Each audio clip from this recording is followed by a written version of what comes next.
Attention Talking Simpsons listeners, we have a special mini-series just for you. We're going through the entire first season of King of the Hill, and you can only hear it if you're a $5 and up patron at patreon.com/TalkingSimpsons. We're giving the Talking Simpsons treatment to all 13 episodes of King of the Hill's first season, and if you want a free sample, you'll find the first episode available for free in the Talking Simpsons feed. Patreon.com/TalkingSimpsons. It's the only place you'll find the first season of Talk King of the Hill.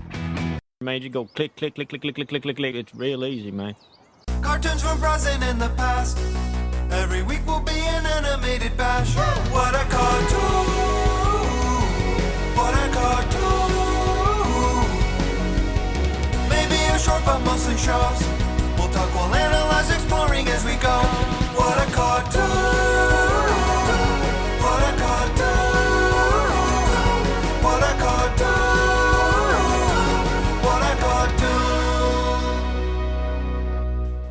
Hello, everybody, and welcome to What a Cartoon, a podcast utilized by toddlers, aged, and the criminally insane. I'm your host, Fistful of Stupidity, Bob Mackey, and this is an audio exploration of every cartoon ever who is here with me today. Henry Gilbert, and I think so, Bob, but isn't that why they invented tube socks? And today's cartoon is the Pinky and the Brain cartoon, It's Only a Paper World. Pinky, are you pondering what I'm pondering?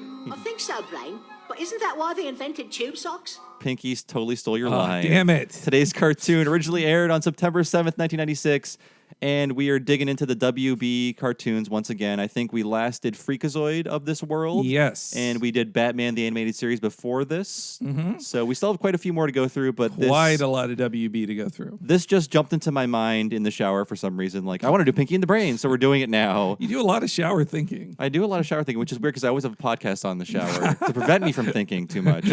But I want to talk about our history with the show before we get into the history of Pinky and the Brain, of course. It is an Animaniacs spinoff, and I think Henry and I were there day one for both Pinky and the Brain and Animaniacs. Yep. Very boring and origin story for us. Yeah, I mean, we were TV-addicted children who were in love with Tiny Toons, and they at Fox properly advertised that Animaniacs was the continuation of the Tiny Toons style, if not a direct sequel. And so I was there day one, and I think it was the first episode or second of Animaniacs in air order had a Pinky and the Brain short in it.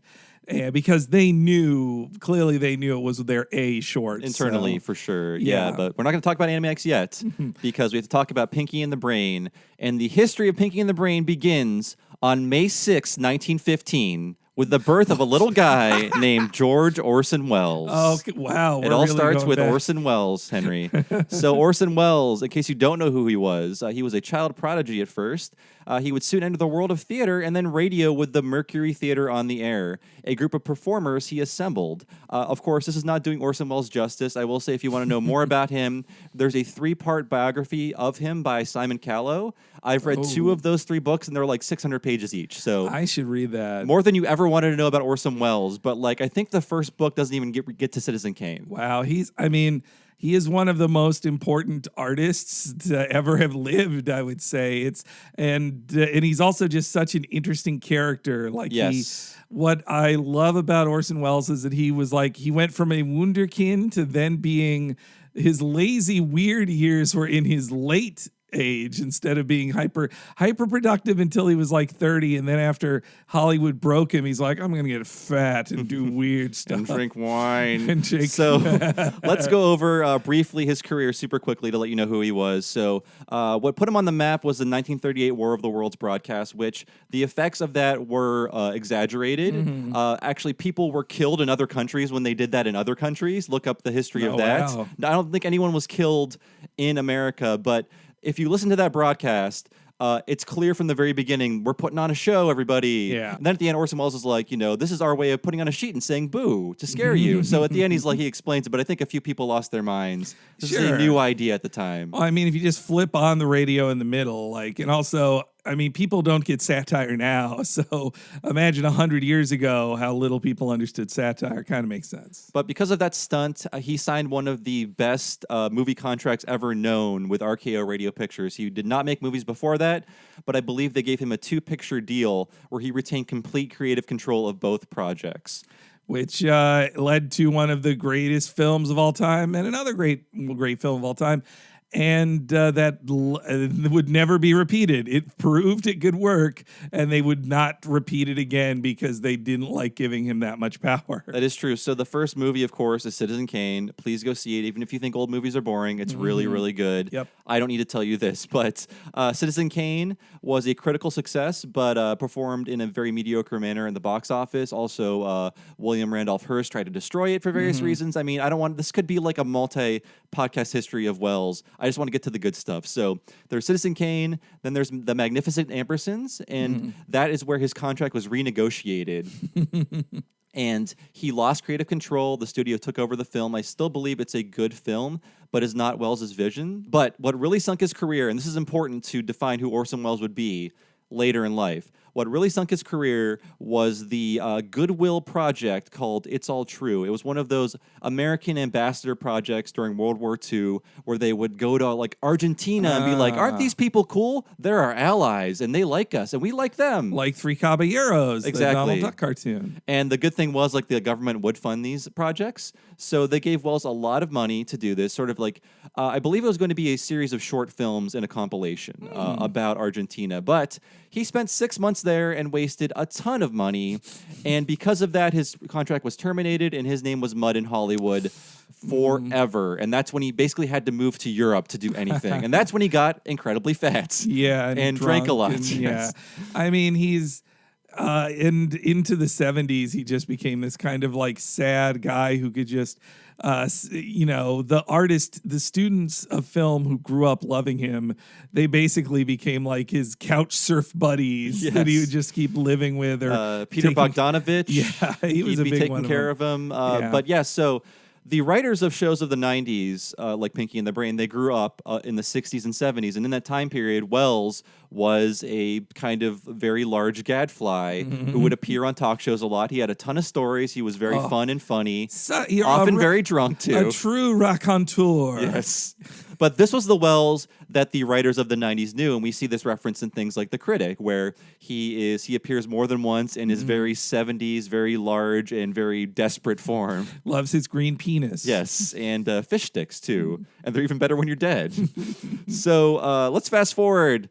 Welles dies in like 1985. Transformers the movie is the last thing he ever does. He plays Unicron. Yes. Okay. Feels like a misspelling of unicorn to me. It's the toy that eats other toys, as he put it. He was very proud of that. I'm sure it bought him plenty of bottles of wine. I mean, what was more embarrassing, doing that or doing Peeps? That ad for Peeps. Oh, yes. I mean, I think they just photographed him eating a peep. He didn't have to say anything. He says he wrote those words, and I feel like he wrote them. I'm Orson Welles, and I enjoy Peeps. I've been paid to say that Peeps are great, and if you need to eat a pile of Peeps, just do it. I'm betting he ate himself some Peeps. But you could tell, listener, that we really like Orson Welles' voice, and so did Maurice LaMarche. So we're going to fast forward to the early 90s, when much of the staff of Tiny Toon Adventures is developing their new show, Animaniacs. So 2 of the characters developed for this new series were invented by Tom Ruegger, and they were a mouse duo bent on taking over the world. And they were based appearance and demeanor-wise on 2 writers for Tiny Toons, Tom Minton and Eddie Fitzgerald. Tom Minton is the brain, and Eddie Fitzgerald is Pinky.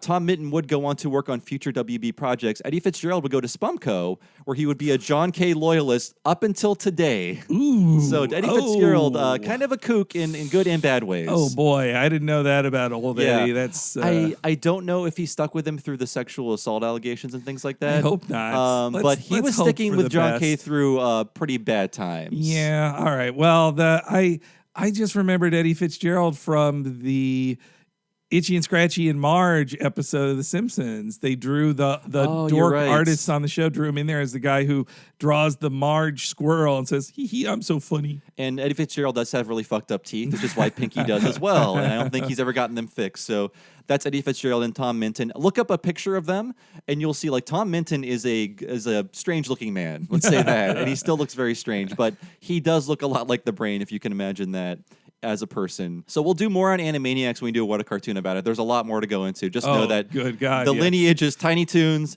than Animaniacs. So, while working on voiceover projects, Maurice LaMarche would often do a full performance of an Orson Welles outtake for Peas, for a commercial for Peas, because if you were in Hollywood or in the voiceover community, there were these certain tapes that were passed around, these certain outtake tapes, things like Casey Kasem doing the damn dead dog dedication, and like William Shatner and things like that. Like you would Maurice hear LaMarche these. would do that one too of like, you pronounce it that way. Yeah, sabotage. Sabotage. So Maurice LaMarche would do basically, to crack up people in the booth and to get them in the mood to record, he would do this entire bit for people. We talked about this on Talking Critic, but in case you haven't heard it, here is a portion of the outtake for that pea commercial and the Rich and Green Penis, as you know. We know a remote farm in Lincolnshire where Mrs. Buckley lives. Every July, peas grow there. Do you really mean that? Yeah, so in other words, I'd start half a second late. Don't you think you really want to say July over the snow? Isn't that the fun of it? If you can make it almost when that shot disappears, it'll make my... I think it's so nice that you see a snow-covered field and say every July peas grow there. So he's still a very diva-ish man, even when reading copy about peas. Then again, if I were to have Orson Welles write copy about peas, I would trust those. Yeah. He's the genius. He's the genius director. It'd be hard for me.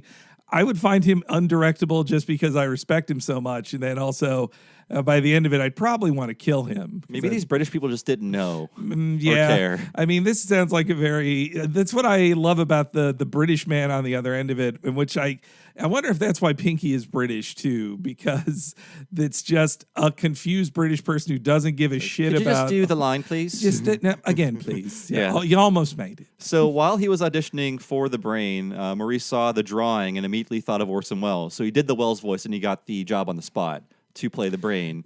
He's like, Maurice LaMarche is one of the greatest voice actors of his generation. Like, he can do anything. Like, he's every car.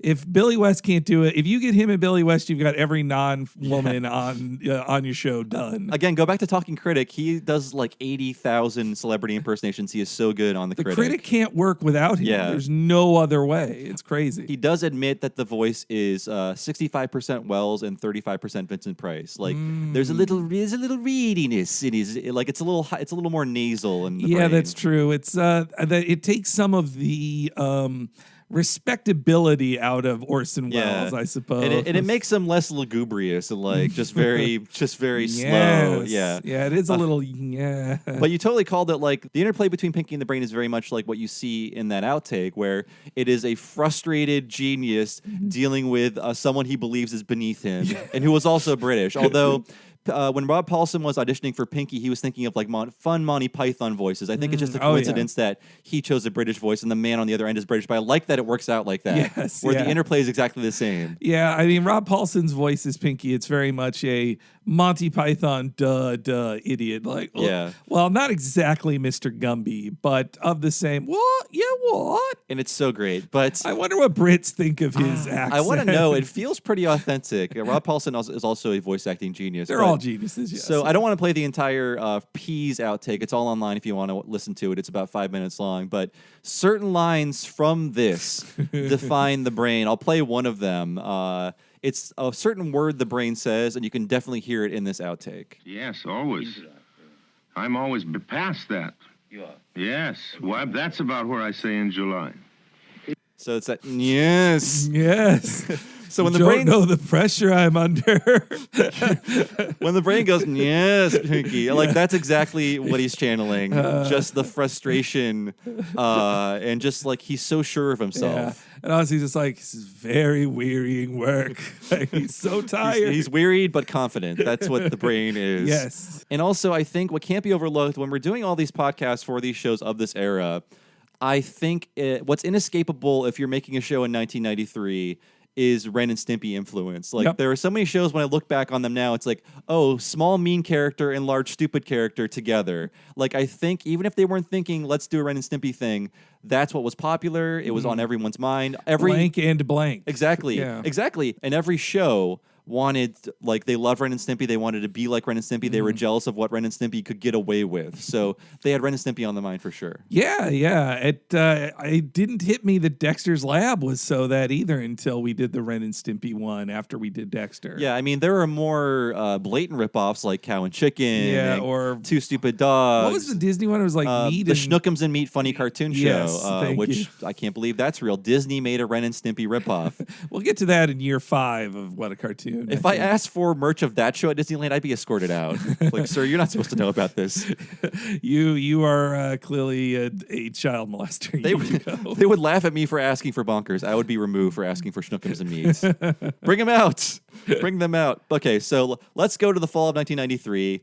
Animaniacs is an insane hit for Fox, second only to Power Rangers, which would launch the same year and probably cost 1/50th of what Animaniacs did. Yep. Yeah. I mean, you look at Animaniacs, there are a couple of cheapo looking episodes in the first season, but they, I would say, per capita have better animation in the first season of Animaniacs than in the first Tiny Toons years. Like, it's just, it looks so damn good. That's also because there's fewer Kennedy tunes in Animaniacs. And Pinky and the Brain got some of the best. They got some of the best studios too, because I think they knew this is our A show. Like, they are the best. Yeah, I know we probably have a lot of Power Rangers fans out there, but you have to remember it's not their fault. But Power Rangers did kill the animation renaissance by creating this new idea, like, wait a minute, this is way cheaper, and kids will watch this more. Well, I mean, and you can hate Haim Saban, though. Yeah, like that. he's fun to hate. Yeah, I mean, beyond his politics, a reason to hate Haim Saban is because he is just this, like, union breaker, basically, and he made many people poorer by making himself richer through very exploitative, non-union practices. We talked all about him on the X-Men animated series. And that's why those shows, we did X-Men and Spider-Man, which are good but thanks to writers who were paid shit by Haim Saban, and they look like garbage compared to these Warner ones, because Haim was like, no, it's the cheapest thing possible. If I make this more expensive to look better, I personally, Saban, make less money. Why would I do that? That doesn't make sense. It was the 90s, and he wanted to bring back the 80s mindset. Let's make cheap trash. I hate kids. And they deserve garbage. And he succeeded. Yeah. He filled, by the end of the 90s, Saban owned cartoons. I think that's the story of the 90s. The 80s won. It's sad. The morals of the 90s did not triumph. They thought they could beat the 80s, and then the 80s came back with a vengeance thanks to the Power Rangers. So Animaniacs is a huge hit. Number 2 kid show on TV. Doubles the ratings of Disney Afternoon competition. So sit and spin, bonkers. Warner Slappy Squirrel was right to make fun of you. Warner really made a comeback. They were behind the 8 ball by Disney at first, and then they fucking beat them with honestly better shows. Like, if per capita, I think Animaniacs and Tiny Toons is better than the entire output of Disney Afternoon. 100%, yeah. As much as I love and have good nostalgia for those shows, Warner Bros. Output was much better per capita. So what's important to note is that a significant portion of the Animaniacs audience, they were adults. So at this time, they had accurate numbers on who was watching, and 1/5 of the audience was over 25. So these people would go on to create one of the first online fandoms alongside MST3K and The Simpsons. And from this, they were able to get a lot of feedback as to what characters they liked, what parts of the show they did and didn't like, and what kinds of humor they liked. And I think at this point they sort of knew based on Tiny Toons, like, college kids are watching this. And even with Tiny Toons right off the bat, they were like, we can do more adult stuff. Let's try to do more adult stuff in this cartoon. But with Animaniacs, they had more of an idea like, oh, this is totally okay now. We can just do whatever we want, work in any reference we want, have them go to hell. Be free of the Looney Tunes shit even, and just do whatever, and have references to films that no child can watch. Like on Tiny Toons, they had a couple episodes, like the one episode where they said, hey, we're going to be making fun of primetime shows like 30-something and Simpsons. Yeah. This might not make, like, they felt like they had to have Buster warn kids, this might confuse you because we're joking about things that happen after you go to bed. And Animaniacs are like, look, we'll just make a Seinfeld joke. No apologies. There were no hosts to, like, usher you into the parody. Yeah. Or to introduce, like, here's what these shows will be about. You're totally right about that. So Pinky and the Brain, of course, from the beginning, they were definitely the breakout stars and the most popular characters. The problem was they found this out while 65 episodes were in the pipeline. Like, by the time this series started airing and they started getting feedback, they probably had like 20 episodes left to finish or something like that. They could not stop things and make new Pinky and the Brain cartoons. They were stuck with those Rita and Runts and Buttons and Mindy. 93, there's 65 episodes of Animaniacs on the air. The second season in 94 is 4 episodes. Fox was mad. They decided to go to WB. So they just basically got leftover scripts. And I'll tell you what, none of these leftover scripts had Pinky and the Brain in them. I think all 4 episodes in that second season have Good Feathers in them. Oof. Yuck. And there's Mindy and Buttons in them too. I think they were just like the lesser ideas. And of course, they used all the Pinky and the Brain scripts for that first season because they liked them so much. They were the best scripts, so it totally makes sense. And they gave their episodes to TMS too, or their other top guys. Like going back to their first ones, it's amazing how just completely fully formed it is right there. In the very first one is the one where he goes on Jip parody as Brian, a very tall person, and it's all there. Like their entire character interaction is there. That Pinky's idea of low art ends up being what fouls the Brain's plans. It's all perfect. And then in like one of their second or third ones, it's them as Pavlov's mice in Tsarist Russia, and it's about them trying to steal Tsar Nicholas's gems. And that's a really early one. One of the best animated one. TMS does it so good. Watching Brain do the teapot dance as Pinky has to kick him during his Bolshevik dance. I can see that in my head. It's perfect animation, and that's TMS doing it amazingly. But that also showed how flexible, what I loved about Pinky and the Brain too. So flexible. They can be anywhere and any when. They can be in vanilla Pinky and the Brain adventures in modern day, or they can be set in any time period or any film parody you want them to be in. Like they are perfect for telling a million stories with. Yeah, there was definitely a formula to Pinky and the Brain of, you have one night to take over the world, but often there would just be like, how about a Man of La Mancha parody with these characters? I had no fucking idea what Man of La Mancha was. No. I enjoyed it, but I was like, why is Brain singing The Impossible Dream? What is this song? And they really did that. It's like when Freakazoid did a Hello Dolly parody. Yes. It's like, who is this for? That's a good question. It was for adults. Yes, yeah. So it only makes sense, knowing Pinky and the Brain is popular, that 2 years later, the first series, or one of the first series they launched for the WB, when that network is new in the fall of 95, is Pinky and the Brain. So Pinky and the Brain, it aired from September 9th, 1995 to November 14th, 1998. 4 seasons, 66 episodes, and it's all on Hulu in America. So it's all there. A bounty is waiting for you. Mm-hmm. So the WB believed so much in Pinky and the Brain. There was so much hype behind Pinky and the Brain that this was posited to be their Simpsons. We'll get more into that later, but in the first season, they tried to run it prime time. They were very, very proud of the show, and it was like one of their key shows for that new network and launching it. That's why I didn't watch the first season in their original airings, because they were it premiered literally against The Simpsons, which in some markets it did. In my market, I double checked it on like TV Tango, and it was in my market too. I was lucky enough to have WB in my market. What a blessed childhood. but yeah, I wasn't. It broke my heart not to watch New Pinky and the Brain, but it was against season 6 of The Simpsons, or 7. Season 7. Sorry. And that's a good season. Yes, it was. So which would you watch? Like, I know they're going to, in my mind too, I know they're going to rerun Pinky and the Brain to death. So I'll see it some other time. But that couldn't pick any other night than the night of The Simpsons. You're eating your audience there. Well, they also aired them on Saturday mornings too. Yes. So it's only fair. But let's talk about the creator of the show, Tom Ruegger, who is one of the master smiths of cartoons from the 90s. If you've watched cartoons in the 90s, especially WB cartoons, you've seen his name. He attended Dartmouth College, and in 1976, he created a short film called The Return of Platypus Duck. And after watching this short, it's all on YouTube, you can probably see why he wanted Animaniacs to star a duck trio instead of the dog, rabbity creatures. He's a pro duck animator for sure. And Henry blew my mind because apparently Platypus Duck, this creation of Tom Ruegger, was in an episode of the 13 Ghosts of Scooby-Doo. Yeah, we double blew each other. We double blew each other. Double blew each other. Wait a minute. We both surprised each other by double blowing. No, we both surprised each other because I didn't know Platypus Duck existed before that. I'd never seen that student film before.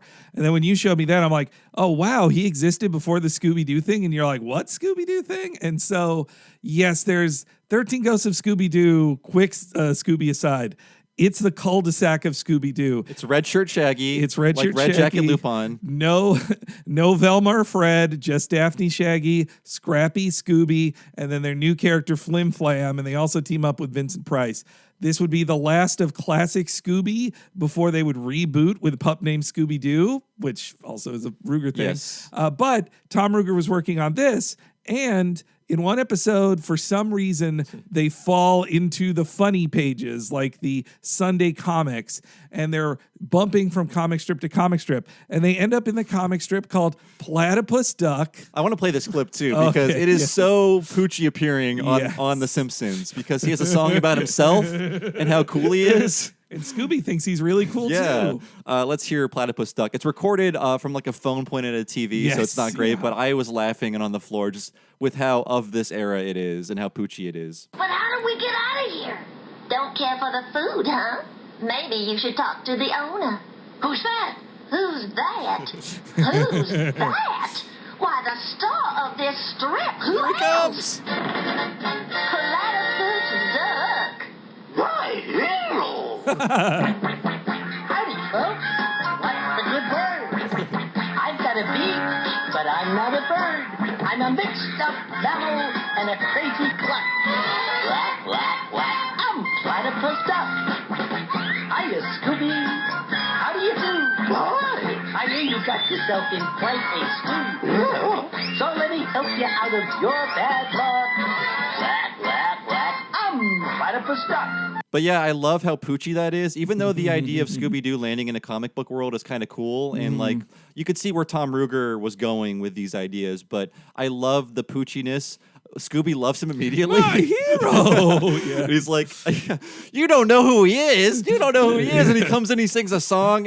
Somebody on The Simpsons had to have seen this, like when they were in college or something, and like, what the fuck? It's so wonderful. And yeah, there's actually one of those reanimate projects where a bunch of indie animators did a moment from all of that to recreate it. It's really great. I was wondering what that was from because it didn't look like the short that I watched that Tom Ruger did, which is on YouTube. So let's go over the history of Tom Ruger. He graduated from Dartmouth, of course, and he moved to L.A. in the late 70s where he worked on crap because that's all there was. If you're working on animation, you did shit. Like, that's just how it was. Let's go over some of the shows he worked at. So guess where he worked first? Filmation, sub Hanna-Barbera, sub Ruby Spears. You're in the dregs with Filmation. Yep. As low as it gets, I'd say. Well, there's probably lower, but of network around the lowest. For sure. So shows he worked on included Tarzan, Lord of the Jungle, Sport Billy. We'll get to Sport Billy in a second. The Dukes, starring Bo and whatever his name is. The Dukes of Hazzard. So it was the Dukes of Hazzard cartoon. Many 70s sitcoms. Bo and Luke. Yeah, many 70s sitcoms got turned into, like the Fonz had his own multiple cartoons. Yes, and he was in space for some reason, and Gilligan's Planet. Also in space. But he was an animator, a storyboard artist, and a writer. So he was doing all sorts of things for Filmation. The 70s were the worst decade ever for cartoons. Again, my God. I said it, or I will say it on the Spider-Man episode that's coming out next, but I'm so glad I'm not a Gen Xer. Yes. Those poor bastards. I do want to go, I was laughing, this is so off topic, but we do this. I didn't know what Sport Billy was, so I looked it up, and the theme song is so funny with how much it kills time to get to the premise, and the premise is so lame. I've never heard of this. I want to play the theme song up until the premise, and we can move on, because I just get a real hoot out of this. All right. I'm sorry. You're a hero from another planet, Sport Billy, and you were chosen for a special mission. It's the mission. Come on. Now you've come to Earth to fight for good sportsmanship. Oh, come on. Oh, What? He comes to Earth to fight for good sportsmanship. What a loser. I know. Gosh. But I like how they're like, they know the premise is bad. It's like, he comes from space. He's so cool. Then he fights for sportsmanship. They really. Sports Billy. You lost me there. You lost me there, Sport Billy. Sportsmanship. It's Sport Billy, like Sport Goofy. Yuck. So- I'm flipping to Super Friends if that's on. Yeah. Like, Okay. I'm sorry. I had to talk about Sport Billy. No one will ever talk about it again. I just wanted to say that it exists. Again, that's year 8 of one Yes. cartoon. We'll do Sport Billy. So Tom Ruger soon transitioned to Hanna-Barbera, where he worked on plenty of their 80s stuff, including a lot of Scooby-Doo. So as you saw, he worked on 13 Ghosts of Scooby-Doo. I think he worked on like Yogi's Treasure Island or Yogi's Ark or whatever Scooby paid crap. the bills there, man. Yeah. Scooby, people underestimate what there's a reason they made 800 episodes of Scooby-Doo and 500 cartoons that are copies of Scooby-Doo. It's because that made money. Kids loved it.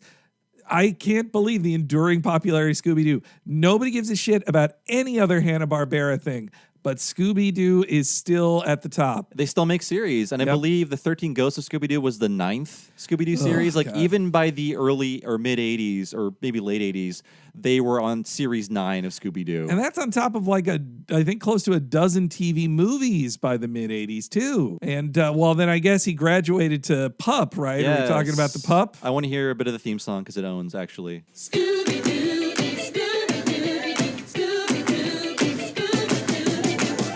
a mystery in town, so call the coolest pup around. Oh, Scooby, Scooby-Doo. Dancing here in the studio to this genuine bop. Doing my kick dance. No, Kennedy please. kick dance. No, I won't pretend I didn't love Pup Named Scooby-Doo. There's as a no kid. shame in loving this. Loved it. I look back on it now and I realize what it finally gave Scooby-Doo that it needed all along. Irony. Yes, exactly. This was the primordial ooze that crawled out of the muck to form things like Tiny Toons and Animaniacs. Like, you needed this first step. And Tom Ruger was the first step. He created this series. It was the first self-aware Scooby-Doo series that relied on 20 years of Scooby-Doo wisdom. Like, Scooby-Doo had been rerun to hell and back for those 20 years. So anyone watching a pup named Scooby-Doo had seen thousands of hours of Scooby-Doo at this point. They couldn't do the same show again. So the idea was like, what if we just sort of made fun of ourselves? Scooby-Doo has a formula. Let's fuck with it. Let's play around with it, and kids will be savvy to it. Instead of Freddy being an all-American, just regular guy, he's a easily tricked dork. Instead of Velma just being like the nice girl, she's a vapid airhead. For Velma, she is like almost a dissociative autistic person who is like she's a robot. She doesn't care about everybody else. And Shaggy and Scooby are basically the same They're the because same they're perfect characters. characters. Yeah, they like, are. You don't need to change And them. they were originally the only characters that had personalities on the show. Yes. But the show, I've not seen it in a while. I'm sure it's not as good as Tiny Toons or whatever. But if you look at it now, there's style to the character designs. They're not just trying to be like, let's just draw a person. It's like, oh, there's a style here. There's style to the backgrounds. There's self-referential stuff. There's also lots of Kennedy kick dancing, of course. But you can't escape that. The Tom Ruger's career is about slowly getting rid of Kennedy Toons as one of their people. I also loved as a kid, speaking of jokes going over your head, which is Tom Ruger's entire career. As a kid of like 7 or 8, the name Red Herring made no sense to me. And I was like, well, yeah, maybe it is Red Herring this time. And now I understand that's the joke. And I liked how stupid Freddy was on this show. Every he time. believed it was Red Herring every time. Look, guys, I think it's Red Herring. And that's a great comment on the shitty old Scooby things because there always was the Red Herring. There was the guys like, I hate you kids. I bet it's that guy. No, it's not. Old Mr. Jenkins, yeah. There were so many characters like that. But so, yeah, this was part of the whole Little Toons fad, of course, that Muppet Babies kicked off. Muppet Babies was very, very popular. And so many shows de-aged characters and would continue to do it even after this. Like, I think after this, there would be Yo Yogi and things like that, a much less successful version of this. Yeah. So, Pup Named Scooby-Doo, I will say, I will give you the Flintstones as a creative success for Hanna-Barbera. I think this was the next one. Yes. You can skip everything else and go to Pup Named Scooby-Doo and then wait for Two Stupid Dogs and Dexter's Lab after that. Like, that's how sad Hanna-Barbera was. Well, because the Hanna-Barbera didn't really want that. They wanted a functional machine. They wanted to be like the Ford factory of cartoons. They didn't particularly care about art history, I don't think. I think anytime if you watch those old ones and see like an amazing character design or things that really stick with you. I feel like that is an artist either overseas or in America being more creative than they were supposed to be, and probably reprimanded by Hanna-Barbera for trying too many drawings in this cartoon. Comet, you cost me another $50 with this. They were awful men. So Tom Ruegger left Hanna-Barbera. Thank God, that poor man. He knew. Would join Warner Brothers' new animation division for television, spearheaded, of course, by Steven Spielberg. By the way, the full title of this program is Steven Spielberg Presents Pinky and the Brain, just like Tiny Toons and Animaniacs. I think they're all technically called Steven Spielberg Presents. I'm very happy Spielberg presented this to us. Yes, he really unveiled it, didn't he? So he stayed there for about a decade, but he helped develop things like Tiny Toon Adventures, Animaniacs, and I believe Hysteria was the last show that he developed for WB. I will say, that show, I was too old for it, but I want to believe it had some value. I remember a couple bits that were funny, but it again was government mandated. So they, and one of the weirdest things is they had to do Hitler in one, and they were like, well, they just drew Hitler as literally the devil, because I think they were like, we can't be too funny with Hitler here. We have to be pretty clear how. But then again, they also got away with stuff they couldn't even get away with on the other kid shows, because they're like, hey, in history, toilets were invented by a man named Crapper. So we're going to say Crapper a bunch of times in the sketch. And they could about talk about toilets. torture and war and paint over with fun Looney Tunes gags. Yes, yeah. And I'm sure it was fine. If you were young enough to watch it, let us know if you liked it or not. But I was a teenager. It also felt very warmed over because every historical figure had all of the parody imitation voices we'd heard in every other Ruegger production. So it just felt repetitive. So on the series Pinky and the Brain, now we're at Pinky and the Brain, by the way. On the series, Pinky and the Brain's adventures would very much follow the same formula as they did, but this time they could take anywhere from 7 to 22 minutes. So there were shorter cartoons, there were full-length cartoons as we're doing for this episode, but they had a lot more room to breathe. I think WB, though, put a weird expectation on it because the show has to exist in this nebulous zone where they know this has to be rerun to kids, so they can't get too grown up.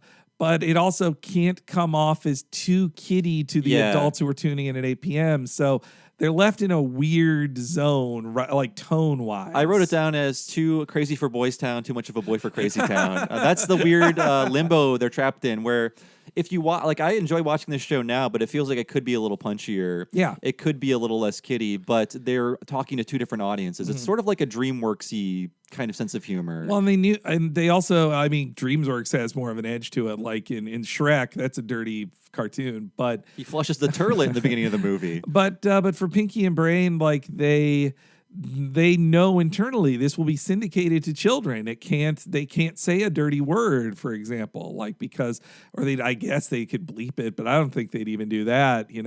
They can't, but they could still age it up a little bit in more like quiet ways. Though I feel like there's the references on this would have been all the same in this specific episode, would have all been the same if they had done it on Animaniacs or thought they were only writing it for the morning. Oh, I think so.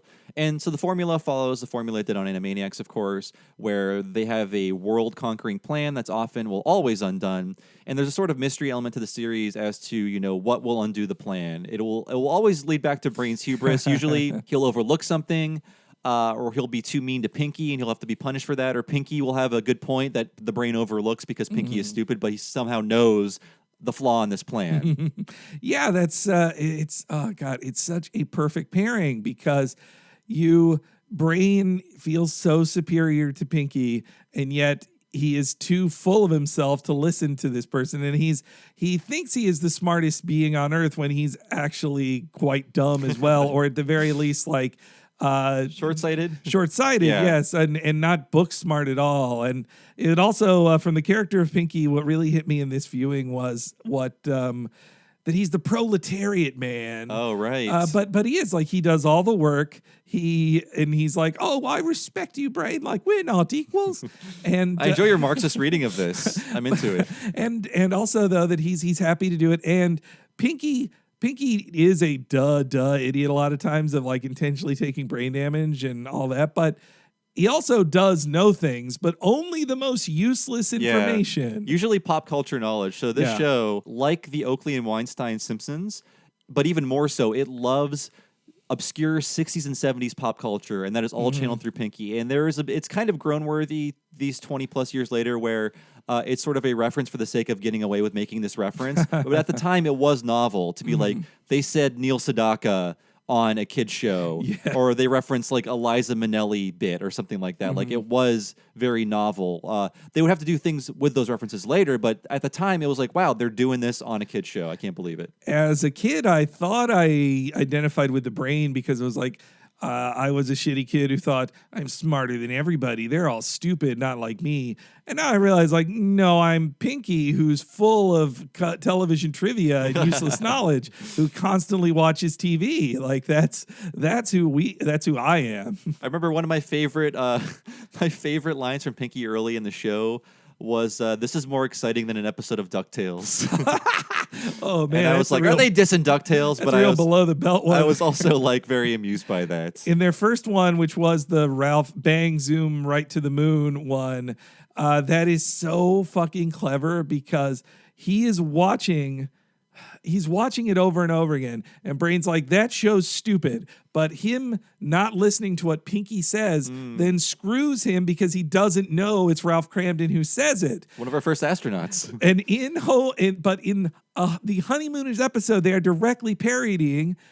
Ralph Cramden doesn't listen to Art Carney in the whole episode where he's singing this song, and he's like, shut up with that song. I'm going to do good on this. And then he can't remember. So a Honeymooners reference fells Brain inside of a Honeymooners reference. And no child understood that at all. Yes, I didn't. Yeah. I didn't. I mean, they did a lot of parodies. So they would do standard episodes where it would be like, okay, he's going to take over the world with this plan or that plan. But they would often do like, historical things like you talked about, Henry, and movie parodies, which they did a lot of on Pinky and the Brain, the series. But they were things like The Third Man and Whatever Happened to Baby Jane. Movies I saw when I was like in my late 20s finally, but no child had access to these things. But I watched these parodies and I laughed at them. And it was sort of knowing things through like the Mystery Science Theater osmosis. Like, okay, I've heard them talk about this movie on this show. I've read about it in this magazine. So you're kind of putting together the pieces of what this could be in your head. But there was no YouTube or find the clip or whatever. You couldn't do that. So it was just like, I kind of know what Baby Jane is. I kind of know what, these old movies are that are not on TV. But you just kind of had to put them together in your brain. I didn't see The Third Man parody until years after I had seen The Third Man. And I couldn't believe how specifically and like beat for beat they had Brain do the cuckoo clock speech. Like it's quite indulgent, but I don't care. It's great. Just have Maurice LaMarche do every line that Orson Welles has ever said in a movie over again as Brain, and it's perfect. So eventually the snake ate its own tail with a short called Yes Always that was not on Pinky and the Brain, but on Animaniacs. So this, I think the producers called it their $275,000 like practical joke on themselves or something like that, where they spent a ton of money to make it a very inexplicable Pinky and the Brain short that is Pinky and the Brain doing the Orson Welles Peas outtake. Now, you probably heard me talk about this on many podcasts, but I really get a kick out of it. Let's hear a little bit of that. It's essentially Rob Paulson and Maurice LaMarche just doing the entire bit with really no context. We know a remote farm in Lincolnshire where Mrs. Buckley lives. Every July, peas grow there. Do you really mean that? Yeah, but if you could start a half second later.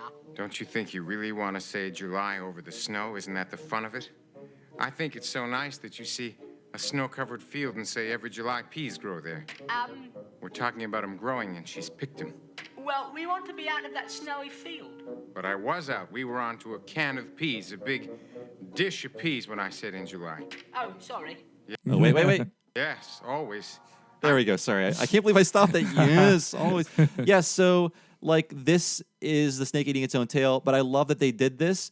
This is them getting a 40-piece orchestra and Korea to help them just recreate an outtake that Orson Welles did that he didn't even remember probably before he died. It's an amazing indulgence. I'm so glad they did it. You know, that money could have been wasted on like the 18th Chicken Boo short. So I'm really glad they did it on Pinky and the Brain instead. Pinky and the Brain, some last facts about it. It won several Emmys and Annies. The one that we care the most about is that it beat The Simpsons in 1996. So it beat Treehouse Treehouse of Horror 6 with the Pinky and the Brain Christmas special, which is the only Pinky and the Brain episode animated by TMS. They knew it. They knew it was their best episode. They knew it was going to be submitted for an Emmy, so they got TMS to animate that one episode. By 96, TMS was taking on less America work. Like, I think I don't know if the prices changed or if they were getting back into more of their own productions, but either way, like, yeah, I think if they had to pick one, they picked a smart one there, and it was they beat the goddamn Simpsons. Though, as Bill Oakley ascertains, he thinks it's their fault for picking the Homer 3D cartoon because they thought it was so impressive instead of picking, say, Mother Simpson, which really tugs at the heartstrings. If they submitted Mother Simpson, it would have won the Emmy. You know, it could be, though, that the Emmy was just turning against Simpsons, and people were like, Simpsons wins every year, but I bet you Mother Simpsons probably would have beat it. But they won the next year for Homer's Phobia, right? Yeah, that's true. Yeah. But yeah, I want to say that my conspiracy theory is because there are 66 episodes of the series, that one was a Christmas special, that one extra, and was like a special order, like a different production cycle for like a different series or something like that. Maybe they even got like direct-to-video money because that in the mid-90s, that's what TMS was doing a lot more of for Warner. Like they did Wacko's Wish, and they did Return of the Joker. Like those are their big late 90s WB productions. So maybe you could only afford them for direct-to-video stuff. So perhaps maybe that's where they got the money from. And we're just trying to figure out like budget concerns of a show. So interesting. I have a very distinct memory of watching the special because it involves my sister being very cruel to me. I think it came out like in 96 or 96. Yeah, I was 14. I was watching this in my bedroom and it was prime time. I was like, yeah, new Pinky and the Brain Christmas special. Amazing. Awesome. And I'm watching it. My sister walks by my room and looks and she's like, I knew you'd be watching this. Like really disgusted. Like disgusted with me. Well, guess what? I'm a millionaire now based on cartoon podcast. I'm not a millionaire, but I'm living very well. Yeah, you're like a cartoon millionaire. Yeah, so that shows people don't stop watching cartoons. Keep watching them forever. But man, I was persecuted for my love of cartoons as a teenager. You know what bigotry feels like, Bob. I do. I'm the biggest victim here in this room. And it wouldn't be a podcast if I didn't tell people to listen to an interview we did.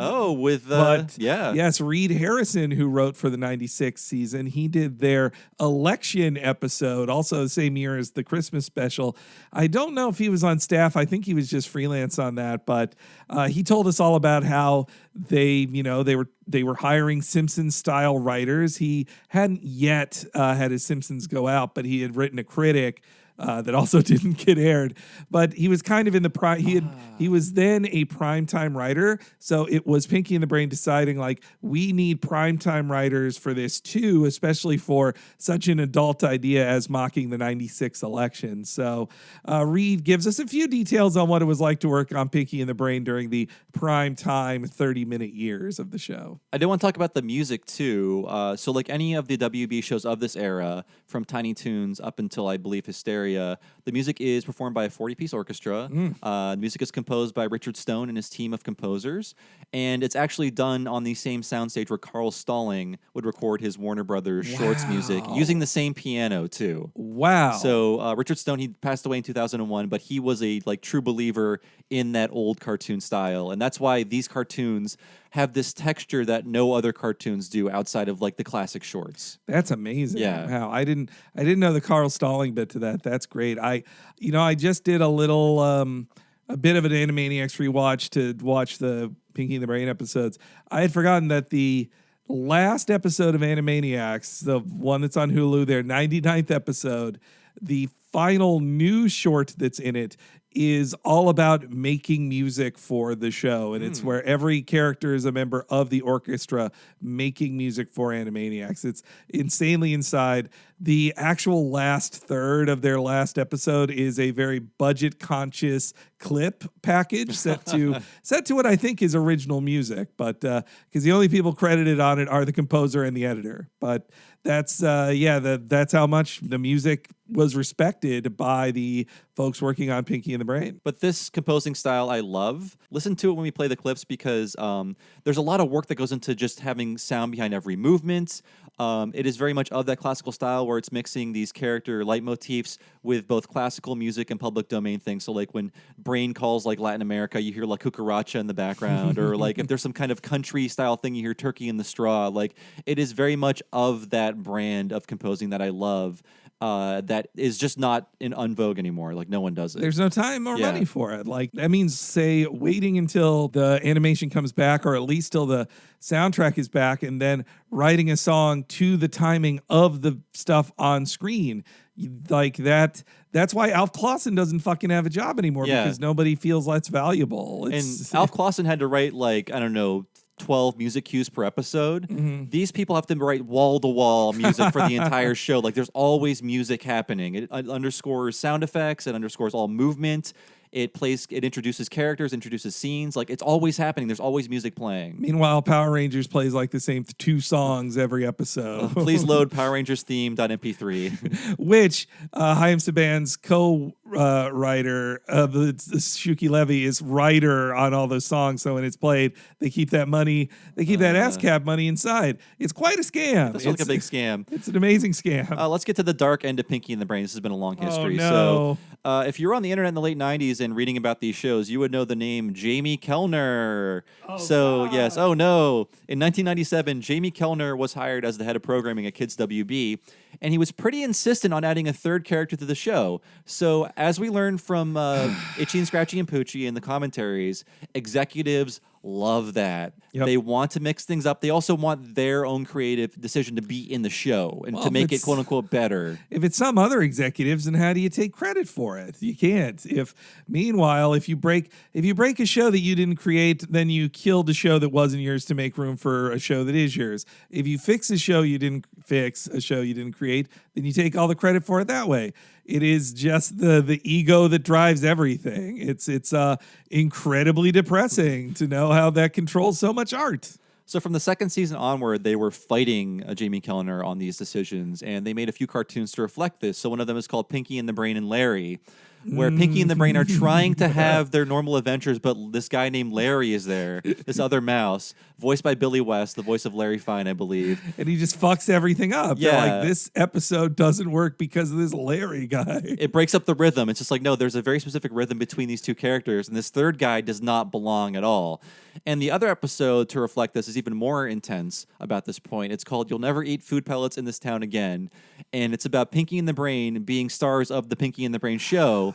And the network wants all these changes. And Pinky and the Brain quit eventually, spoilers. And the show is made much worse, but it's still successful without them. But it turns out to be a nightmare that the Brain is having. Man, I had completely forgotten that one. It came flooding back to me. But that's also why I didn't watch. That was just the precursor to the final season, which I did not watch because I had gotten too old. I had become a grumpy teen, but also it just broke my heart, the idea of it. It just sounded too... What's so great about Elmira? That's true. That's actually a new series. That is not the 4th season of Pinky and the Brain. It's a new series. Hulu packages it as a 3rd season, but... It's on there? It's on Hulu? It Weird. is, I didn't see that. Okay, so Henry's talking about Pinky, Elmira, and the Brain because why does the Brain get 3rd billing in that whole pairing? That's shitty, yeah. Pinky, the Brain, and Elmira. Do that. Yeah, or just like no Elmira at all. So Elmira, WB was always trying to make Elmira happen. There was a backdoor pilot on Tiny Toon Adventures in the Fox years. Basically a Simpsons. Yeah. You kids probably remember it. A lesser Simpsons, which was fun, but I would not watch an entire series of that. But they decided to give us one with Pinky, Elmira, and the Brain. And Elmira is a dumb character who messes things up, and so is Pinky. So she is a redundant character. She adds nothing to the Pinky and the Brain equation at all. I'm sorry, Bob. You were correct. It is a separate series on Hulu. Okay, yeah, Elmira I didn't see it on there. No, don't worry about it. But yeah, Elmira is a redundant character on the show, which is why you don't need another work. idiot. You have an idiot already. You don't need another one. And what I like the most about this, and I've talked about this before on podcasts, it has the most passive-aggressive theme song that basically says, the show is bad, it's not our fault, there's network pressure on us, don't complain, we can't help you. Actually, just don't watch it. Yeah, yep. Things are bad. Why bother? Yeah. Why bother is said. And it's like, yeah, I think they knew. I mean, they still had a job, but also they they could see the sun was setting. And I mean, do you even want to, when you're making a show you don't want to make, you're actually kind of in the Ed Bighead role of that Rocco episode. Yeah. We did. Like, you don't want it to succeed because then you're trapped making something you hate. So you try to make it worse so it doesn't succeed, so you can at least be like fucking free of this show. And I can't believe they were allowed to be this hostile to their bosses in the theme song, because it's not even subtle. It's just like, it's what, okay, let's play part of the theme song that outlines what's happening in Pinky and the Brain. Like, there's many lyrics like the situations change for Pinky and the Brain. It's basically saying things are bad for Pinky and the Brain, but they're really saying things are bad for the show. Yes. Things are bad and they're getting worse for the show. So let's hear what the predicament is. Pinky and the Brain share a new domain. It's what the network wants. Why bother to complain? The earth remains a goal. Some things they can't control. They're Pinky, Elmira, and the Brain. So there you go. It's what the network wants. Wow. Why bother to complain? It's so, I love, it's like the network knows what's best for you. Oh God.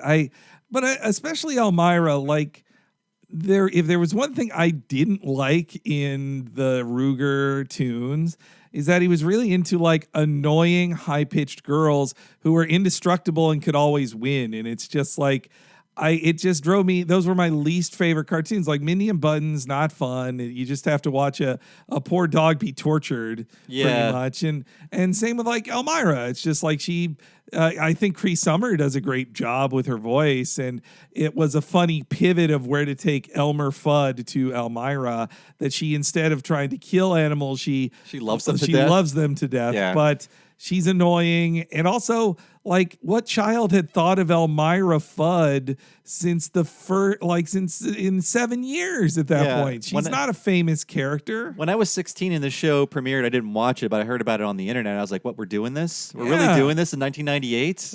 Why? Yeah. Why are we doing this? Tiny Toons is so far away, and there are so many better Tiny Toons characters. It's just Elmira. Did they get some test that said, like, Kids love Elmira. They had like a 1990 focus group or something that said that. And Jamie Kellner is also, he's famous as a piece of crap who kills lots of fun things we love. Henry's wrestling moment. He killed WCW. Oh, right. Yeah. He was the guy, he transitioned from WB to Turner. When he took over Turner, he's like, we are getting away from stuff. In both cases, he's the enemy of young men who like nerdy things, because when he got there too, he's like, we need broader demographics and women, and that's not wrestling. And hey, maybe that's also his reason for bringing Elmira in, was a very like cutthroat, unempathetic diversity idea of just like, we need more women. Put one girl in this. I don't fucking know. Elmira. That's the only girl in that entire universe. The one girl. Yeah. They had Mary Melody, but she's not. She was best known for owning another Tiny Toons character. Oh, who yes. never appeared, like Barky Marky, I think his name was. I forgot about Barky Marky. It was basically what was the dog's name with the little cats? Oh, yeah. Charles? No, man, I forgot. Mark Anthony? Mark Anthony, yes, that's it, right. I knew he had a stupid name. No, I mean, well, actually, put Minerva Mink in there for some sex appeal. Oh, yeah. Something for daddy. Something for furries. So they ruined the show. Yep. And for what? 6 episodes of that show aired. And the rest of them were split up and put into this package thing called the Big Cartoony Show, which packaged like Sylvester and Tweety, Animaniacs segments, maybe Freakazoid stuff, like all jammed together in one Big block. Cartoony. Do. They did 8,000 commercials internally on WB, Kids WB, that was just singing things to the Animaniacs theme. They just did it for everything. It drove me insane. It's why I stopped watching Kids WB as well, because it just became like this giant echo chamber. It was all the donuts in the world for Animaniacs. They were a little too proud of themselves with Animaniacs. Yes, yeah. But which is why it was dead by the 99, because they just overloaded you with it. it's true. And to be fair, Pinky and the Brain could not have continued. Even if there was a 4th season in 98, that would have been the end, because the tides were turning. Pokemon and anime were becoming more popular and cheaper to import. And people were seeing the new horizon of cheaper children's entertainment and flash animation and things like that. And once WB got Buffy, they don't need animation anymore. That's true. They realized they couldn't be Fox, and that's also what happened to our beloved Mission Hill. They got fucked even worse than Pinky and the Brain. WB kills all of our dreams. They do. And our they heroes' do. dreams. I mean, look, Buffy's a fine show, but can't they coexist? But Buffy and Dawson's Creek, that's what killed the show. That's when they discovered we want teens, and they made more money off teens. But who's laughing now? WB's gone, and Pinky and the Brain might still be alive. That's right, because in 2020, the Animaniacs are returning. I believe it's a Hulu deal, right? That's why all their shows are on Hulu. Yeah, makes sense to prime the audience. Yep, which, though that's extra interesting now because in our monolithic corporation world, we live in Disney, by buying Fox, now owns 70% of Hulu. People fear that Hulu is going to turn into the Disney factory now, while meanwhile, this Animaniacs is the Warner show. But it also feels like, well, no, isn't Warner's going to start their own thing too, right? So Animaniacs feels like it's kind of lost contractually in this like dead zone of, well, we're this Hulu show, but we're making it for a Disney run thing, but we're Warner, but not. It sounds very complicated. I mean, potentially it could still be canceled. It's in pre-production now. We've not seen any art for the show. We don't know what it looks like, but I hope it's good, but I believe that these shows could only exist in the context of that perfect storm of Steven Spielberg and good Japanese studios still doing animation and just network money when there were fewer entertainment options to funnel that money into production. And or first run syndication money. Like that too, yeah. A lot of that money is just gone now, and it's not like the Hulu money is not the same as being a cartoon on Fox in 1993. Netflix doesn't spend that kind of money on BoJack, its #1 animated show.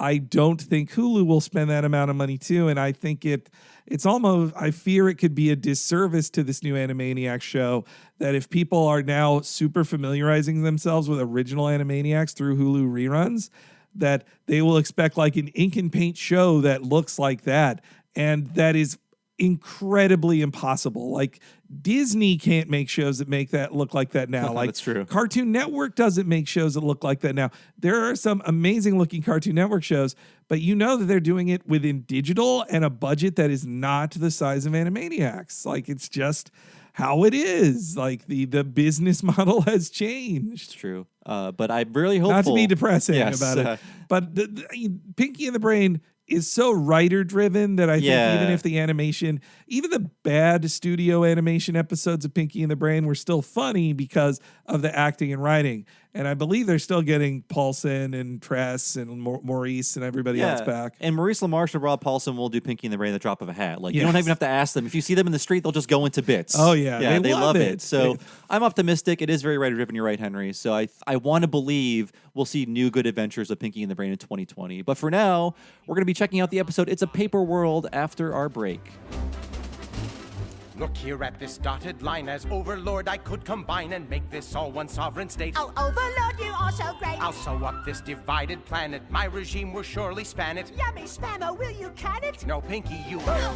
I'll learn the language if I must. You will gain the people's trust. I'll let them join my coterie. And you can buy their loyalty.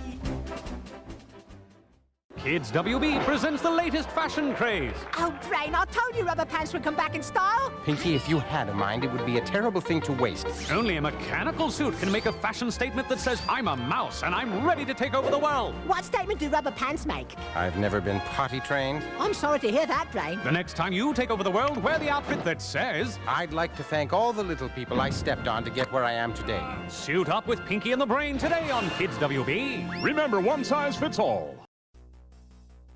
Hello, listeners, and welcome to The Break. I'm one of your hosts for this episode, Bob Mackey. And Henry, are you pondering what I'm pondering? I think so, Bob, but can we really cover all of these podcasts before we die? I don't think we will, Henry, but Narf. We can try. And you can help us by going to patreon.com/ patreon.com/Talking Simpsons. If you type in that address into your search bar, you will go to the Talking Simpsons Network, which we run. And that's where all of our podcasts come from this delightful podcast factory we're sitting in right now. Yeah, we do tons of cool stuff. We are kind of like Pinky in the Brain in that we're in this cage right now experiencing a different animated feature, animated series every week. And we're trying to take over the iTunes charts. It hasn't happened yet, but someday. Though I wish we were as rich as Brain was in this episode of the show. How do you get money for all those newspapers? Well, we'll find out when we discuss that episode. But if you want to get all kinds of bonus stuff and advance episodes of What a Cartoon and Talking Simpsons, go to patreon.com/Talking Simpsons. And for $5, you'll get just that, buddy. You'll get exclusive series like Talking Futurama, Talking Critic, the currently unraveling Talking of the Hill, and other things we've done like interviews and end-of-season wrap-ups and deleted scene specials. And if you've never been part of the Patreon and you sign up now, you will be up to your ears in content. You will have trouble keeping up. You'll have to call off work to hear us talk about everything for the past 2 years because this Patreon has lasted almost that long. Yeah, we have dozens, nay, hundreds of hours of content available to you if you were to just sign up right now for $5 a month, and you'd be helping me and Bob continue doing this full time if you're a supporter at Talking Simpsons Network.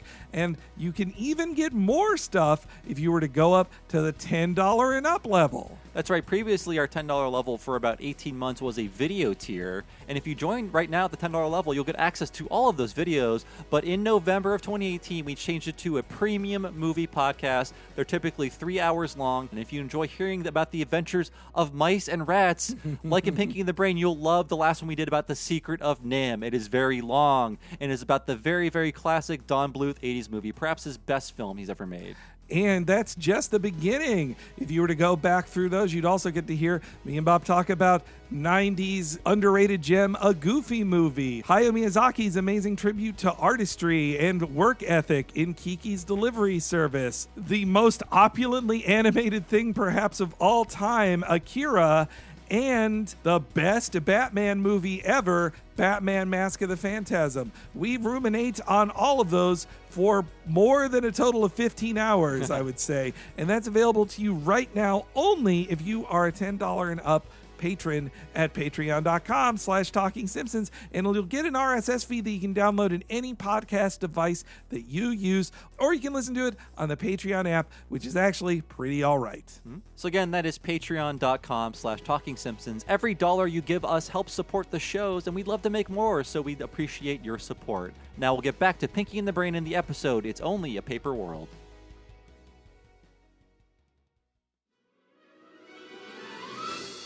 Gee, Brain, what do you want to do tonight? The same thing we do every night, Pinky. Try to take over the world. They're Pinky and the Brain. Yes, Pinky and the Brain. One is a genius, the other's insane. They're laboratory mice. Their genes have been spliced. They're Pinky and the Brain. Brain, brain, brain, brain, brain, brain, brain, brain. Before each night is done, their plan will be unfurled by the dawning of the sun. He'll take over the world. They're Pinky and the Brain. Yes, Pinky and the Brain.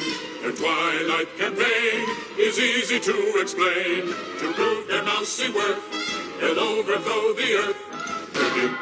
They're Pinky and the Brain. Brain, brain, brain, brain, brain, brain, brain. Narf! So today's episode is It's Only a Paper World, and is the first episode of the second season of Pinky and the Brain, aired on September 7th, 1996. In case you're wondering, another obscure reference is the title of this episode. It's a reference to the 1933 song It's Only a Paper Moon, performed by a billion people, but popularized by Ella Fitzgerald. And let's hear a little snippet of that. Say it's only a paper moon sailing over a cardboard sea, but it wouldn't be make-believe if you believed in me. I've never heard that song in my life. I thought I hadn't heard it before, but when it got to It Wouldn't Be Make-Believe, I was like, oh, okay, I do know this song. Was I wandering around in Fallout hearing that song? I mean, you probably have heard it at some point in your life. I believe it's also the name inspiration for the Peter Bogdanovich film Paper Moon. Yeah. But I mean, that's this is where the obscure references start in Pinky and the Brain. Yes, from moment one, there's about 800 in here. And they're just so proud of themselves, aren't they, with these song references from the 30s. God, okay, this opening, I love this opening so much. Not just the song, but the TMS animation. Yes. Going back to their first Animaniacs episode, I understand why they did it, but the first opening they did for Pinky and the Brain, it is the Warners singing the song to them, and the Warners are all over it. And it's also animated by one of their like B studios. Yeah, that's true. And so it's like it doesn't let Pinky and the Brain be their own people. I think it comes from a time they were more insecure about Pinky and the Brain's popularity. They're like, well, we need to have the Warners introduce them in case kids are worried. Like, my favorite characters are gone. Who are these rats? Is Animaniacs over? Yeah. So, but once they became secure enough in Pinky and the Brain being the leads they are, then they got TMS to make it, and way better. That is true. The Warners introduced every character. Yep. Yeah. Because I did need that as a 9-year-old, 10-year-old. Like, I love the Warners, and so then here the Warners are telling me, hey, you're gonna like Rita and Runt. Okay, I think I'll give these two a try. Though, yeah. Oh, also the air date on that day after my 14th birthday. Little Henry's 14. Oh, happy birthday, Henry! And was it a good birthday? 14, probably not. I'm thinking.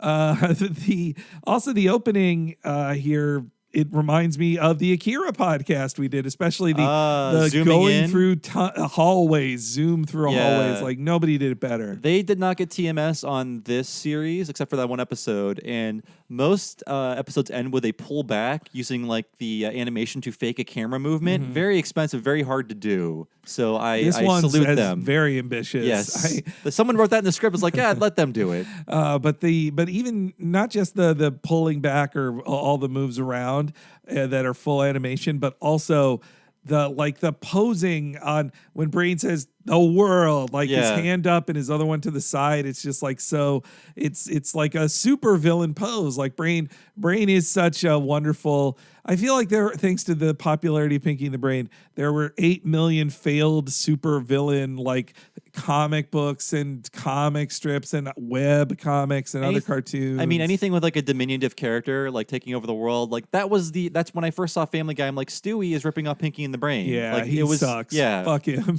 I mean, that's why they eventually changed that character. Let's make him like a weird gay man. Yeah, that's funnier, honestly. Yes. So gay people are funny, Henry. Intrinsically so. Yeah. But okay, I was just using the bathroom during the break. This break was in real time, by the way. And I was telling Henry, I can't stop singing this song. I'm in my apartment alone singing this song over and over again. And there's a part in this song that they added. There's like a bridge that they added with a key change. And it like releases chemicals in my brain. It makes me feel so good every time they do it because the song is so monotonous. But when it goes up a little bit during this bridge, I'm like, oh, it's so good. I want to play it real quick. Before each night is done, their plan will be unfurled by the dawning of the sun.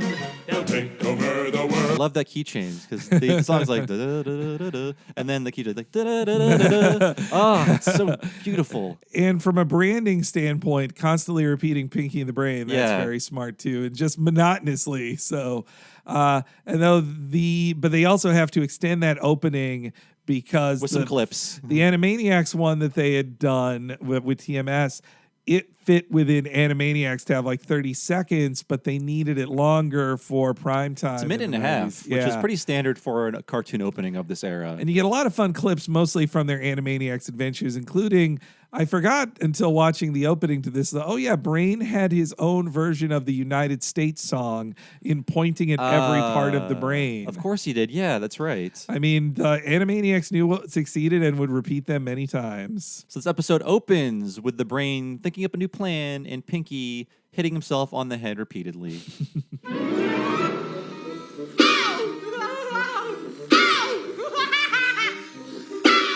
needs a plan.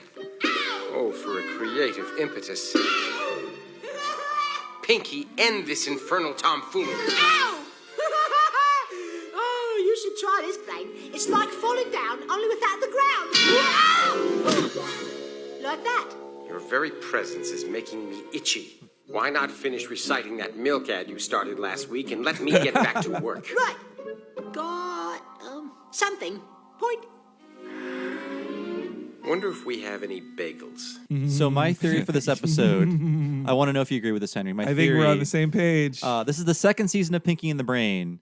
They've done, 13 so far. This episode is about how hard it is to come up with new plans for the brain. Yep, 100%. I was thinking the same thing. Like this is writer's block, especially when you see a disheveled brain drinking coffee and eating a donut. He's just like, yeah, I've got an idea like this. These are the TV writers who are stressed and can't think of something. Like this is very much a joke about writing for episodic television. And we found out through Bill Oakley that before the smartphone era, when you were a TV writer, to kill time, you would eat. Yep. And that's why you would gain like 80 pounds when you worked on a TV show, just because there was food everywhere and there was always a distraction. Like, I'll go over there and eat something. You can't leave the room or go to sleep. And you can't smoke either. Yeah. So you got to eat, or else you're going to stare at your hands. I wonder how much they judge you. If you pull out your phone in a writer's room, or they're like, yeah, we all look at our phones. Maybe we'll have ideas. Or somebody very school marmish, like, oh, does your phone have an idea? I'm looking something up. Yeah, when I watched all of these again, like about a decade ago when I was in grad school. And when I got to this one, I was like, this episode is all about how it's impossible to think of new ideas for this show. So they're going to do the most implausible and outlandish thing where they literally destroy the earth and build a new one. Like, it feels like this could be the finale of the series entirely. Well, because he also wins. This is a rare brain win.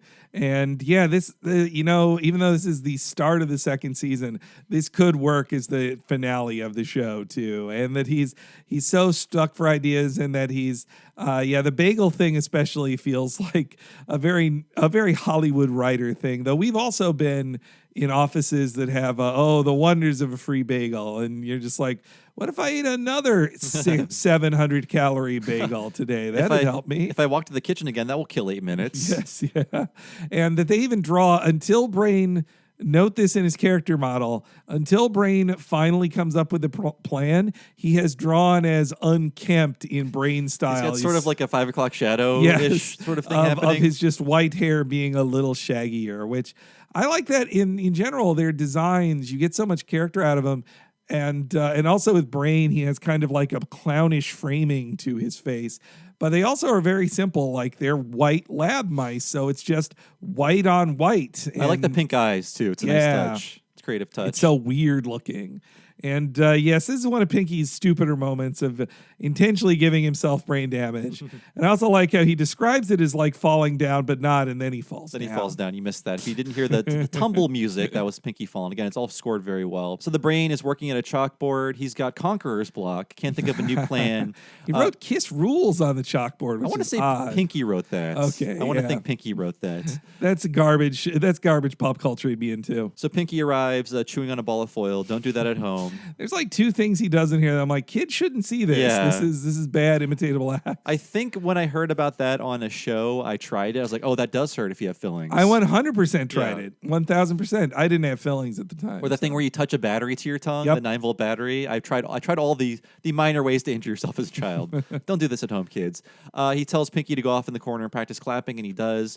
I love that joke. I came to love Pinky so much in this because him being so stupid also makes him a perfect innocent who is endlessly supportive of Brain. Yeah, like he's like a SpongeBob character, but much stupider. Yes, yeah. He's so nice. He's like, he could be doing anything wasteful, but he's like, I'm going to practice clapping, which means he's like, when you succeed, oh boy, will I clap for you, Brain. He is the heart of the show. It'd be hard to watch without him. And he is often the emotional center of an episode where you care that his feelings are hurt, or that Brain will go too far sometimes when he hurts Pinky too much, and that's when he's punished. Yeah, they had do you remember the episode of Animaniacs where the joke was they mismatched all their characters? And Brain was with Mindy, and he's like, this just doesn't work. And then, they proved that later with Elmira. And then meanwhile, for a one-off joke, Pinky is with Rita, and during the opening song, Rita eats him. And just like a tail's coming out of her mouth, right? Yep, yeah. And she's just like, and that's it. Like, that's why you can't have Rita and Pinky, because she is a cat who eats mice. So after wanting to get a bagel, he would really kill for a bear claw and a mocha cappuccino. Cappuccino jokes were all the rage in the 90s. It was a new drink for us. I mean, in Hollywood, you had the Starbuckses everywhere. And all these Starbucks and coffee jokes at the time in Orange Park, Florida, to me, made no sense. We didn't have Starbuckses there. When I moved away, did the Starbucks infiltration truly begin. And I think now all strip malls are the same, and it's all Starbucks shit. I think this was the first year that I actually went to Starbucks because they had just opened a Barnes & Noble. And there was a Starbucks in it. It was like Starbucks, the Trojan horse Starbucks in the Barnes & Noble. Like, I'll try this coffee beverage you speak of. We pretend to be a smart bookstore, but really it's to get you hooked on coffee. And it's a Funko Pop store now. Yo, yes. So Pinky is watching some strange German Bob Ross That's painting odd. channel. If listeners know any extra joke to this, it just feels like every cartoon did a Bob Ross parody, so maybe they were just trying to find one nobody else had done before. There's also this German painter guy that Patton Oswalt did a bit about. Oh, yes, so I think it's a mix super intense. Yeah, it's a mix of that, although he's not intense. He's just Bob Ross with a German accent. That's right. Okay, Yeah. I remember that. Thank you for... I've never seen it. I only know the Patton Oswalt joke about it. But now that we're all about the feels and the cynical 90s are over, we love Bob Ross. Yep. He's on Twitch all the time What now. a dad. Yeah. Your best dad. A friend of the show, Merritt K, did an amazing podcast, Dad Feelings, about that guy. R.I.P. Bob Ross. Mm-hmm. So the brain is just sort of trying to procrastinate. He's weirdly friendly with Pinky. He just walks up to Pinky and says, "What you doing?" It's all pretense is dropped by Brain. Yeah. I His love superiority over Pinky is just like, now that's out of the way. Let's just talk about something. I need anything to distract myself. And this is when they play Guess the Plan. Tonight's plan finished yet, Brain? Plan. The plan. Yes. Oh, I've cooked up a juicy one, Pinky. Trust me. Oh, it's a doozy. A real humdinger. Narf. Goody. What's the plan, Brain? Guess. All right. Are we going to take Debbie Allen hostage, depriving all of humanity of enjoyable choreographed production numbers? Nope. Guess again. Are we going to create a riot by forcing people to listen to the touchy-feely Mandy Patinkin? No. Guess again. I got it. Use the talents of Paul Anka and Carrot Top to stage the comeback of the lovable TV genius Jamie Klinger Farr. Come now, Pinky. Let's remain within the realm of possibility. I give up, Brain. You win. How do we take over the world this time? The plan, Pinky. The plan. So the brain is so desperate, he's asking Pinky for a plan, but it's sort of the opposite of the "Are you pondering what I'm pondering" bit, where he wants the pondering that Pinky's doing to be the right pondering. Yeah, he's like, could you just give me a plan? Like, that's really great that he's secretly using Pinky as a sounding board, but he's too full of himself to just ask Pinky for suggestions. So he's like, you tell me what you think my plan is. And of course, Pinky, again, being a lover of garbage art. Debbie Allen, I didn't know how a talented person she is. I looked up Debbie Allen. I think she was most famous at the time for playing one of the main characters in the TV version of the movie Fame, although she was in the movie Fame. And to a lesser extent, the TV series, which is also named Fame. You got it. I know. If you had just hit a period on your sentence, I would have said that. I'm sorry. It's a battle of wills on Simpsons. I know. Who can reference it first? Nelson said that. Yes. I watched some clips of her dancing. She is an amazing dancer. She's currently a regular on Grey's Anatomy. Now in its 15th year. And I think I believe I read on Wikipedia, she's Felicia Rassad's sister? Yeah, that's true. I know that. Wikipedia does not lie about stuff like that. She's another of those, we talked about on the Boondocks episode, of just these incredibly talented, skilled African-American entertainers who aren't that known in the mainstream, and just because people don't pay attention to them as much, even though they are obscenely talented like Debbie Allen is. Meanwhile, Jamie Farr is correctly judged here as no one cares about him. More of an Alan Alda man. It's Alan Alda. It's actually more impossible to make Jamie Farr famous again than it is to build a second Earth. They're like, no. That is true. Yeah. So there's little hints. No, I like Mandy Patinkin, by the way. It's true. true. He played Hugh on The Simpsons. Yes, Lisa's husband. Hugh Parkfield. Would-be husband. Yeah, his singing is great. I love this. Touchy-feely? I mean, it is touchy-feely. Yeah, It is. Pinky's but, voice is great, by the way. Also, Pinky eats paint, which again, children should not. Kids don't do it. And we do get the very 90s joke, tastes like chicken, which I did not want to write down here, but you had to make that joke in 1996. It's what you said. Yeah. So there are some hints of this meteor thing happening, which will pay off later in the show. They say 2 lines at the start of this, so it's not a complete cheat at the end. It's not a total Deus Ex Machina. It's basically that. It's a real cheat. So the Bob Ross guy is talking about the things he's going to paint, and one of them is a happy little meteor.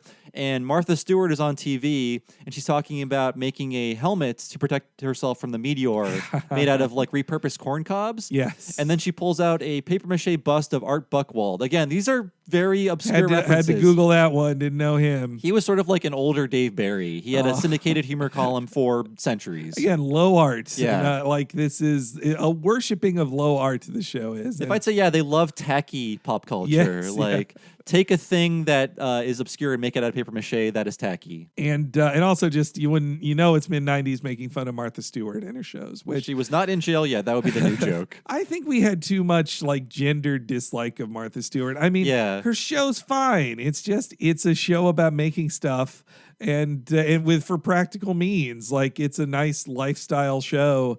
There are worse things around. I think people got too mad at her because, like, this isn't for men. Yeah, and there are way more rich people that should go to jail before her. Yes, yeah. For worse rich crimes. Yeah, she's not even in the 1%. She's probably not even in the 5%. Like, I don't know. It feels, the selectiveness of the rich we punish, I feel like every 4 years we pick one rich guy who goes to jail so you can pretend. Like they're the ones who win the lottery for the stoning. So this bust of Art Buchwald gives Brain a plan that will use something utilized by toddlers, the aged, and the criminally insane, and it's not disposable diapers. Let's hear the Brain's plan. We shall construct an exact replica of Mother Earth out of paper mache. Then lure all of civilization to this new terra not-so-firma, rendering us the sole inhabitants of the real Earth. But how will they all fit? It shall be actual size. Egad, that's brilliant, Brain! It's two Earths in one!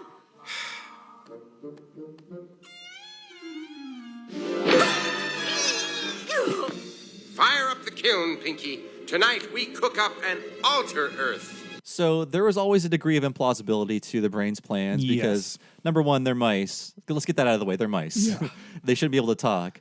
But in this plan, and they succeed, by the way, spoilers, they do create a second Earth with all of the features, including buildings, landmarks, and trees and plant life, and presumably animal life, too, all in one night. So I feel like this is them just having the most fun possible with the premise, because this feels like a real shark jumping moment. Like, we have no ideas. Let's do the most outlandish thing ever. They create a second Earth. They don't go on a game show.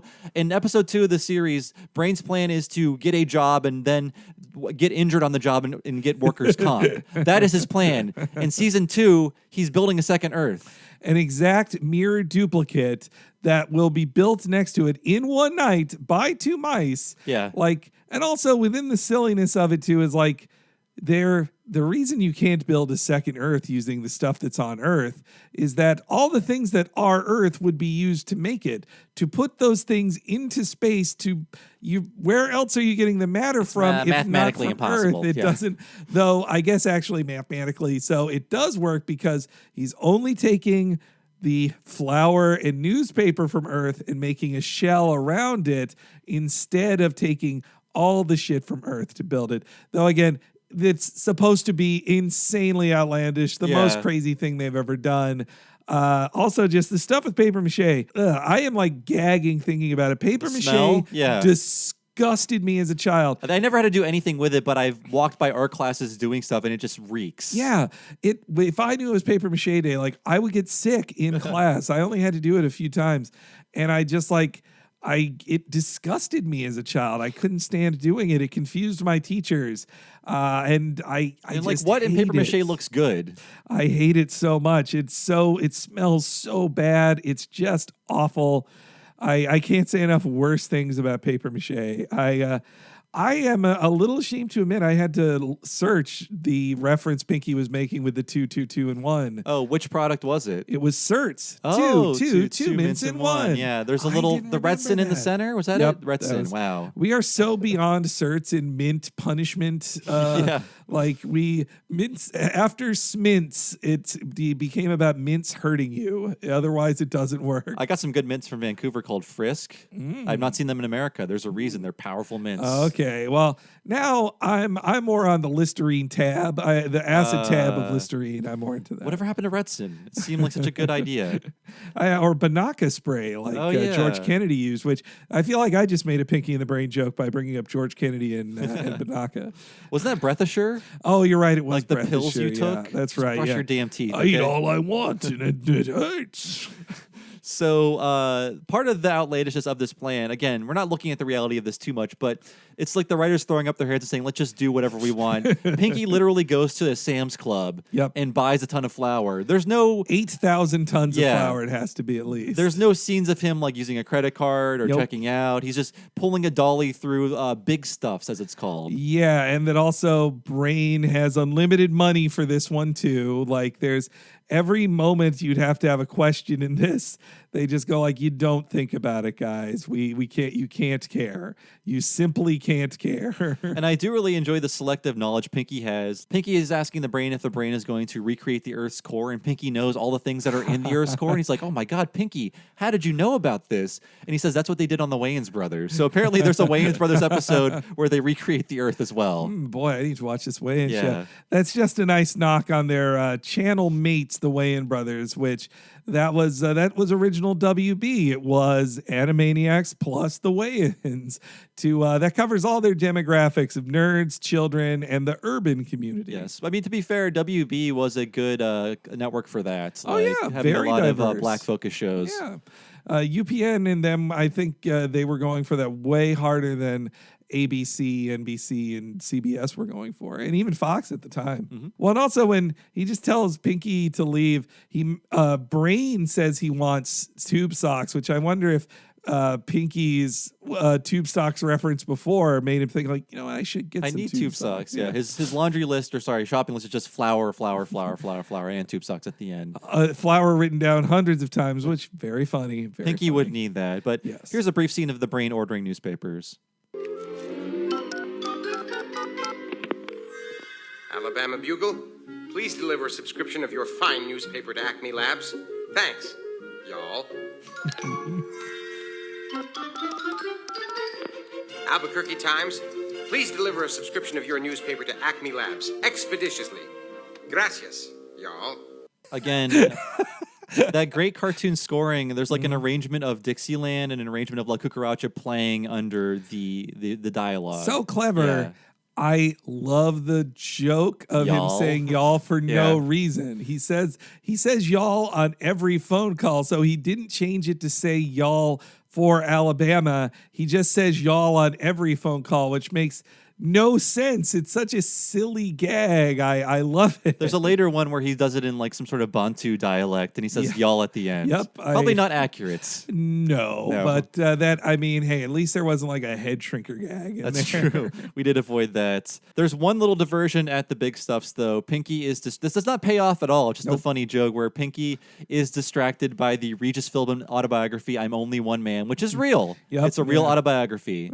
You can't, I looked up the audio version. It's not on Audible, unfortunately. Aww. So you got to get the vintage cassettes like Pinky purchases here, too. It was the audiobook. Yes, yeah. It was funny that this did not come up again in the episode. I thought that this would be like the linchpin that undoes it all. In normal Pinky and the Brain pacing, this kind of specificity purchase by Pinky is usually what fucks everything for them. But this one is one that succeeds, so they can't do that. And that I just love the comedic idea of like, no human should care about the life of Regis Philbin. And so the only person who would is Pinky, who just loves garbage. And this is pre-Second Win Philbin, before Who Wants to Be a Millionaire. This is Regis and Kathy Lee Regis. Yeah, like the sidekick to Kathy Lee, who was famous for being the sidekick on one of the least popular Tonight Show ripoffs in the 60s. But I mean, honestly, I kind of want to know Regis Philbin's life because I feel like he has 70 years of Hollywood stories to share. Yeah, Like, he's still kicking around. Actually, the most recent clip I found, he seems somewhat with it. He's not, off in old man crazy town, as I call it. But he does not remember hosting the first season of America's Got Talent. Oh. They are asking about it. It's like, did I do that? And they're like, yes, Regis, you did. Oh, wow. But he's hosted so many things. I don't blame him for forgetting. No, absolutely not. People bring up things I say on podcasts. I'm like, I did that? Yeah, I said that? Yeah. And they're not going to call you a crazy old man. No. And I wasn't podcasting for 50 years. So yeah, I don't blame Regis for that. That's like saying, like, hey, do you remember this interview from Regis in 1985? Like, no, I don't. Why would I? Though I wonder if he is in a senility test, who would do better, him or Larry King? Oh boy. Okay, so Larry King would come up on these shows a lot. Oh, a yeah. lot. Yes. But Larry King has had a show on Hulu for, I think, 4 years, and he's been dead for 3. I swear, watch that show. Yes. Like, don't put a camera on this man.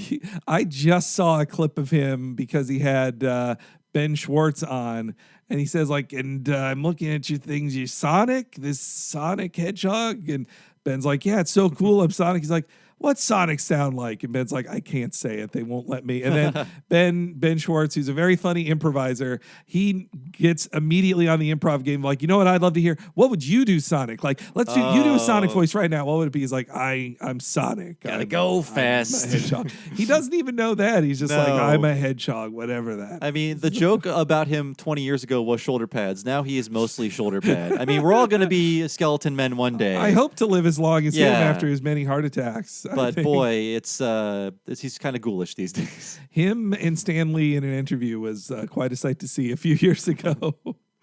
I would get them confused. Am I you? Stan Lee did play Larry King in one of his cameos. And by play, I mean Tony Stark said, "Hey, Larry King," and he walked by him. Like that was the tone of the cameo. So after ordering newspapers from Zimbabwe, Pinky arrives with 3 million bags full of flour, alongside skin stinger, tortoise wax, and an assortment of reading glasses. All the shit that no one buys at these impulse buys. Yeah, they're the things you ask yourself, like, who buys this shit? And it's Pinky. Pinky is the consumer for that. I think the Philbin thing at that Costco-style store was very observational because when I would go shopping at Sam's Club with my mom in the mid-'90s, there would be just these like displays of mass market hardcovers, just like in the middle of the aisle. Just like, do you want to see the latest, let me think, Daniel Steele, something like that? Michael Crichton, Yeah, Michael perhaps? Crichton. Yeah, for sure. So the brain goes over his plans. This is an historic day, Pinky. Because we haven't failed yet, Brain? Yes, but besides that, now quiet, I'm ruminating.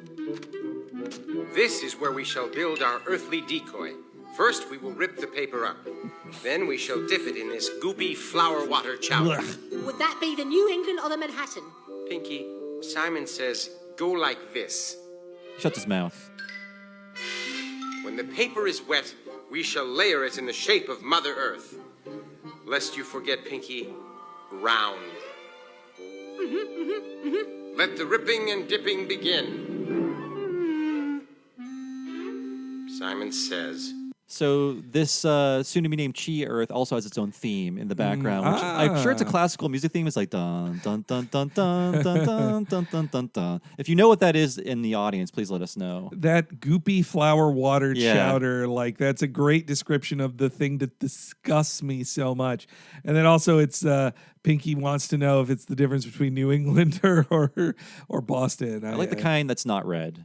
And without bacon in it. Oh yeah, right before this on the commercial break, I had a note of a wordplay I really got only in my final rewatch of this, which was, so he has the cliche of like, today a recycling problem, tomorrow the world. But he literally means tomorrow this will be the world. The world. Oh, wow, okay. It will become that. It's such a clever wordplay. It's too clever. It was too clever for me at age 36. And also that Brain has a very Kelsey Grammer and historical night there. And historical, yes. It's a proper way to do it. So it ends up working out. They build the entire Earth. Just a cut. The cut from them doing believable amounts of paper mache to then basically a crescent moon of with paper mache in the sky above them. There's no explanation of how they get up that high, how Why they make no it back one down. notices, Yeah. how two little mice could do any of this. How it's all happening in one night. You must accept this. It's just happening. If you bought the ticket, you take the ride. Pinky phones the brain from Waitali, which he's reading upside down. It's actually Italy. And there's a great joke. It's a very smarty pants writery joke where the brain says, you might make a wrong turn in Ouagadougou and end up in Addis Ababa. And those are two real cities. Oh. It's like, there's probably a comedy writer list. Like, what are the funniest city names? Like Walla Wow. Walla, Yeah. Cucamonga. So Ouagadougou or Ouagadougou, I forget how he says it. It's the capital of Burkina Faso. Oh. And Addis Ababa is the capital of Ethiopia. So Wow. those are some obscure, wacky to the English trained brain. That's names. amazing. Like that's the Cucamonga. Yeah. But Seattle.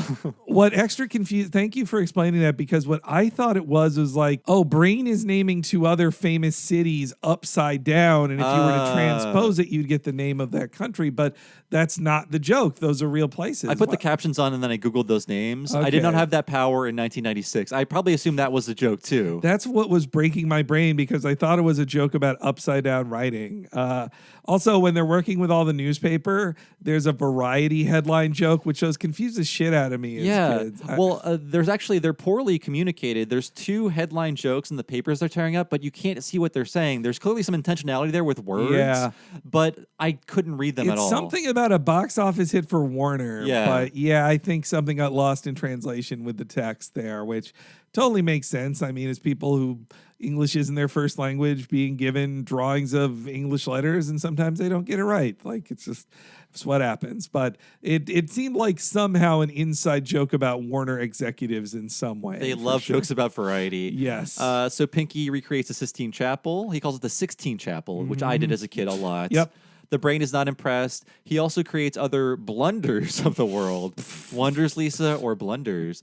So the Sphinx is Garfield, and the pyramids are the cubes of Egypt. There's a very of the time reference the brain says, which feels really weird now. The brain says, "I smell jihad."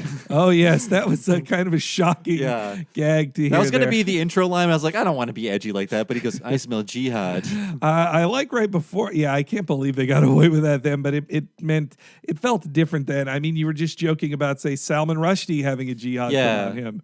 Oh, you mean fatwa? Fatwa. Jihad yes. is a holy war. Oh yeah, sorry. But I really, right before that, I love Brain's delivery of like snake eyes. Yeah. Like, it's a very He's having fun. It's like kind of a Chandler delivery, really, which is not normally Brain's cadence. So. No, it's a nice wisecrack. But then Pinky recreates Mount Rushmore with Neil Sedaka, Nick Nolte, Abe Vigoda, and Abe Lincoln. Abe Lincoln's looking weird. I don't know if there's a joke about that happening that's not being communicated well visually, or Yeah, I'm not so sure about that. But I like the other three are just like. Why? They're just so random. Actor Nick Nolte. Yeah, which that's not what you'd call Nick Nolte. No, I mean Nick Nolte has a different flavor these days. Yeah, I guess what was Nick Nolte in '96? Sexiest man alive. Oh yeah, former that's sexiest true. man alive. It was before he became literally a hobo for acting purpose. Sure. I think they found him in a gutter one day. He's like, no, this is for the Hulk movie. I'm a hobo in that. He's method acting. He's going to be a drunk hobo actor. It hurts to say one sentence as Nick Nolte. Yeah, it really does. Ow. He's like an advanced Busey. So now we have Chia Earth. While you were building the 7 blunders of the world, I was busy genetically altering these seeds.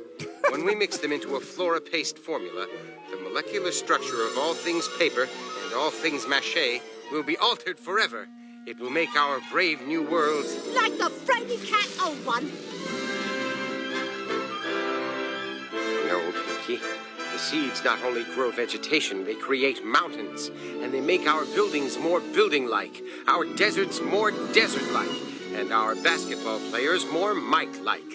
In other words, absolutely indistinguishable from the real planet.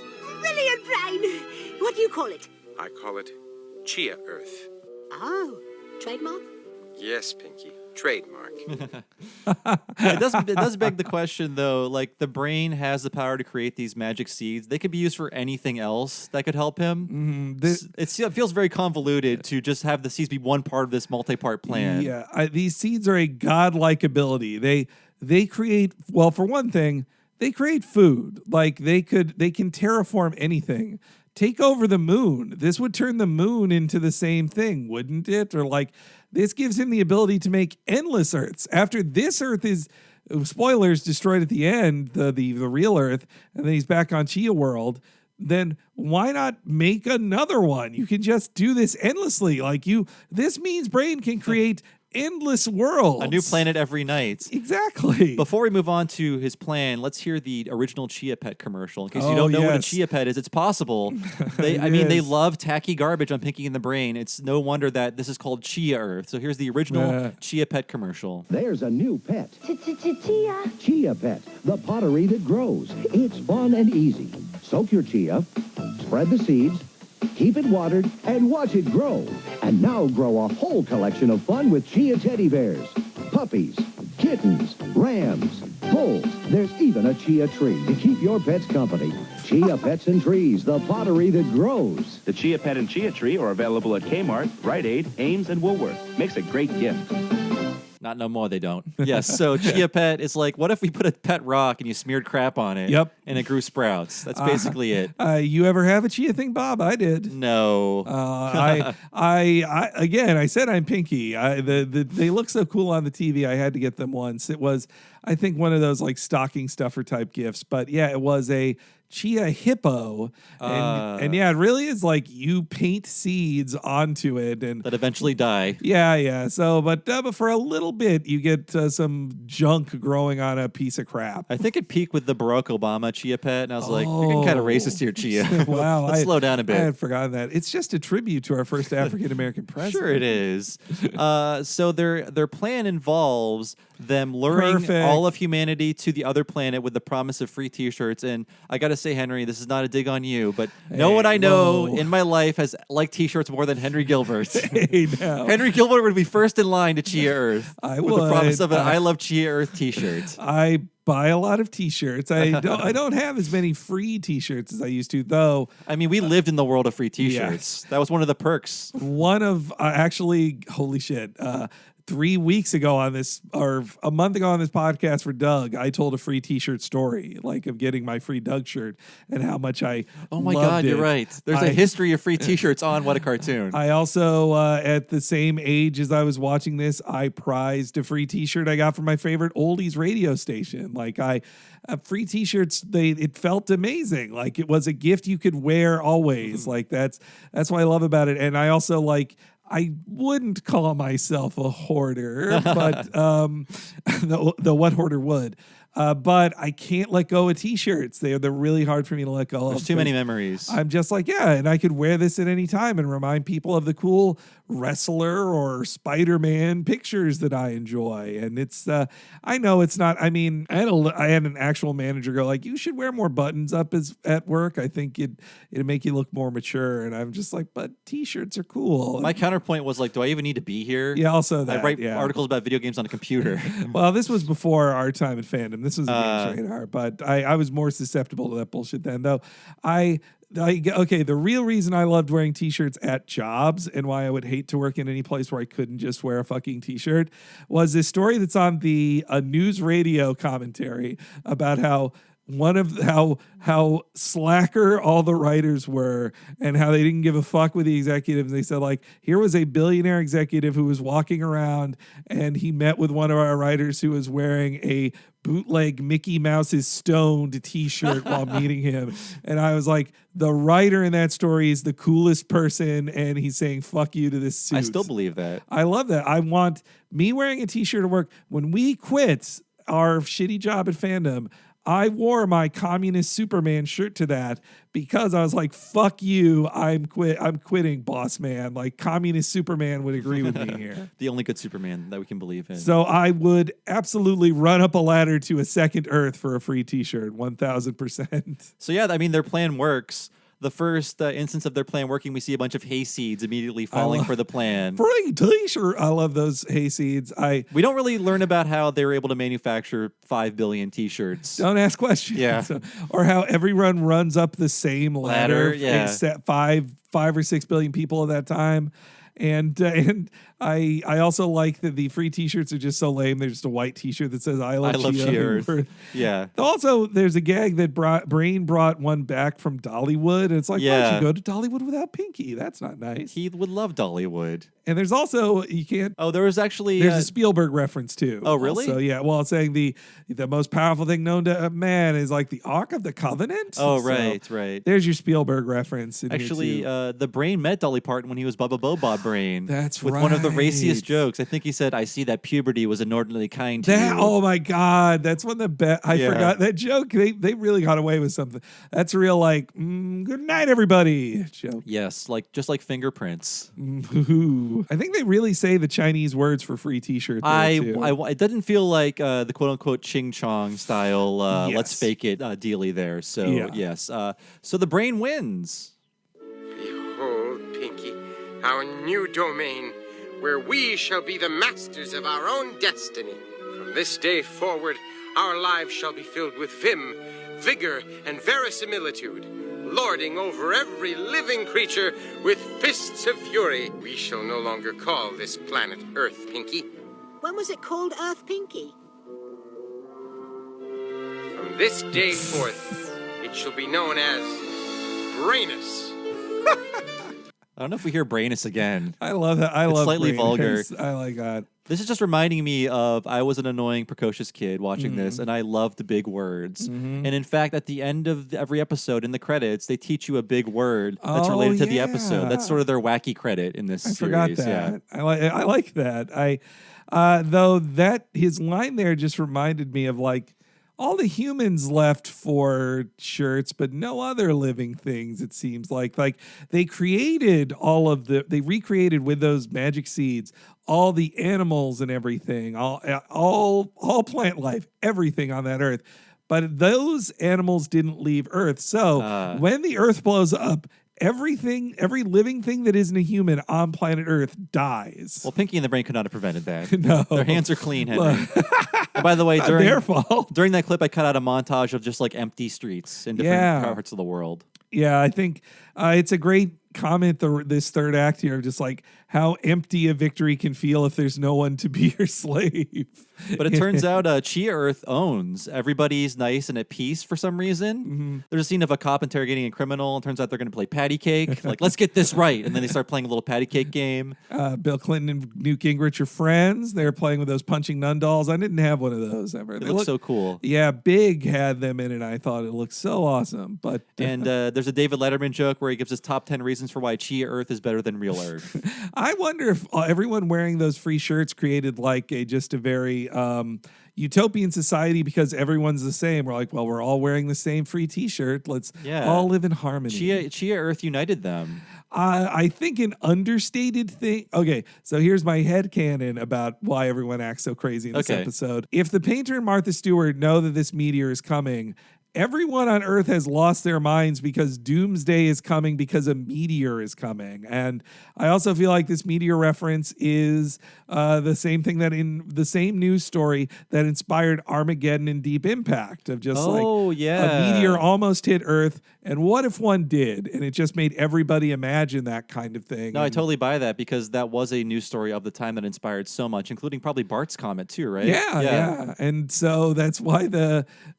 all these people are crazy. If you're wondering why everyone's insane or runs up to the Earth again, you could also imagine that they've gone insane with fears of death, that they think that the world is over. It's also funny that the Brain is so focused on world domination, he's not paying attention to the fact that the world is going to end soon. Yes, yeah. He's just too focused. Again, he's very short-sighted. Yeah, I mean, that is a key component of most Pinky and the Brains, that Brain at the very start had the clue waved in front of him of why this will fail, and he just forgets it. Yes, actually, the clue was right next to his solution. So it went from helmet protecting you from the meteor to the bust of Art Buchwald in paper mache. Yes, yeah.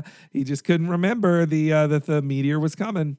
And I love seeing Brain in his human suits. Those are always funny. His little head in a human-sized body. He's giving his address from the Kremlin here. Citizens of Brainus, today is the start of a new era. An era without crime. An era without taxes. An era without Quentin Tarantino. Why are you so far away, Pinky? I got here late and couldn't get a better seat. Well, move closer, Pinky. I'm lonely. Aww. He's talking to me. Lord Brain is talking to me.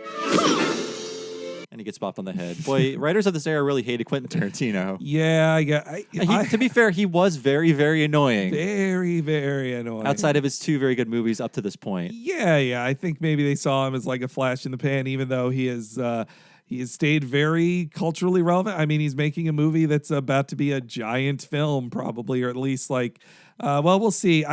Which one is that? The Manson movie? Once Upon a Time in Hollywood, which I'm feeling I'm going to see it. Don't make no mistakes about that. I want to see it, and it looks good.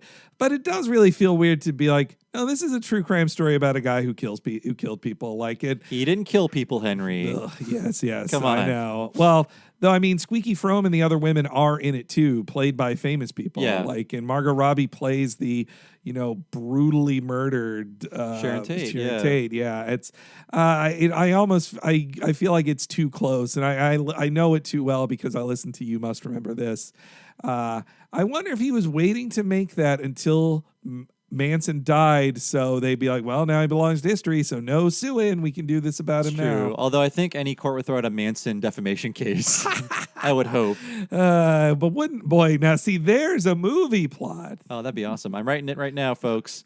So now they're at the White House for some reason. They're playing Scrabble together. Brain calls it their world tour later. Yeah. So they're going to every place. Every major capital. Mm-hmm. But this is their sad existence post-domination. They're just playing Scrabble together. And Pinky made up a word because they rule the world. Why can't they make up a word? But I must tell you folks that creme serums or crema serums, however he says it in the show, it's not a word. Okay. Neither plural nor singular. Every Google search led me to that episode, back to it. That's a real Duke-tastrophe. Yes, it's a quizzlebuck. I love a good Scrabble gag too that Brain realizes like, no, the way to win is to put an S on the end of it. Like, oh, see, now I get the real points. I've been playing a lot of Scrabble lately, and that's a fool's maneuver, a scoundrel's maneuver rather. I thought my family got the most intense about Monopoly. But then as an adult, I played Scrabble with my mom and some relatives on like aunts and uncles on her side of the family. That was the harshest because everyone's like, dictionary. Yeah. That's not a proper word. I was like, everybody calm down. It's fine. The ultimate power Scrabble move is knowing that XI is a word. God, that's also what I hate about Scrabble, why I don't play it. It just becomes about knowing the Scrabble words, which is just like, it's not a brain challenge then. It's just, you need that's the fucking cheat codes for it. It's the Konami code for Scrabble. Exactly. XI. Hate that shit. So Pinky is hopping up and down with pass and veto stamps on his feet, and this gives Brain an idea. Pinky, that's a brilliant idea. Let's draft some bureaucratic legislation, then veto it, creating massive governmental gridlock. Oh, that sounds like fun, Brain. Then maybe we can fill our trousers with marshmallow fluff and parade around to the music of Shusha. Now, to find a place to unleash my fearsome anguish. King Vitamin, have breakfast with the king. King Vitamin. It's gonna be a long dictatorship. So he's in sort of a Dr. Strangelove war room when that King Vitamin scene happens. By the way, Pinky's carrying a bowl of King Vitamin. Okay. The Kubrick, they did a million Kubrick references on Animaniacs. Like, they were big fans of it. And actually, when they reveal the completed just papier-mâché version of Chia Earth, it felt like a very 2001, like the Earth rising behind the other Earth. Yeah, that makes sense. But yeah, it's totally the Strangelove war room. I also like a joke about gridlock. The gridlock hasn't gone away, but Zusha has. I think Shusha. Shusha is my Shusha is my waifu. And Yes. Go back to our episode Marge Be Not Proud. Yes. I talked about how I want her to murder me. So let's talk about King Vitamin. Yummy. Weird. I never experienced a cereal as a kid. It was mainly for kids of the 70s, I think. Yeah, no, I didn't have it either. It's part of that weird Captain Crunch is the king of it. But He's the captain of it, Henry, to be fair. Yes, I'm getting this all mixed up. The captain of it all but they are the Quaker cereals, which are, no less sugary, but they're their own special OD version of these things. Like Kellogg's and Milton, those ones can get more, they could shake things up with colors and I think more variety.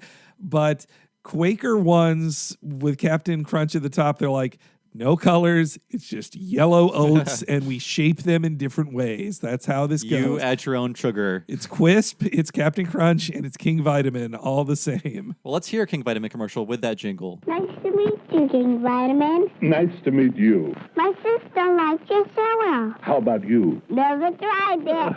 King Vitamin, have breakfast with the king. King Vitamin, have breakfast with the king. Get a sweet corn cake and all the vitamins you need. You have breakfast with the king. Get King Vitamin cereal. Have breakfast with the king.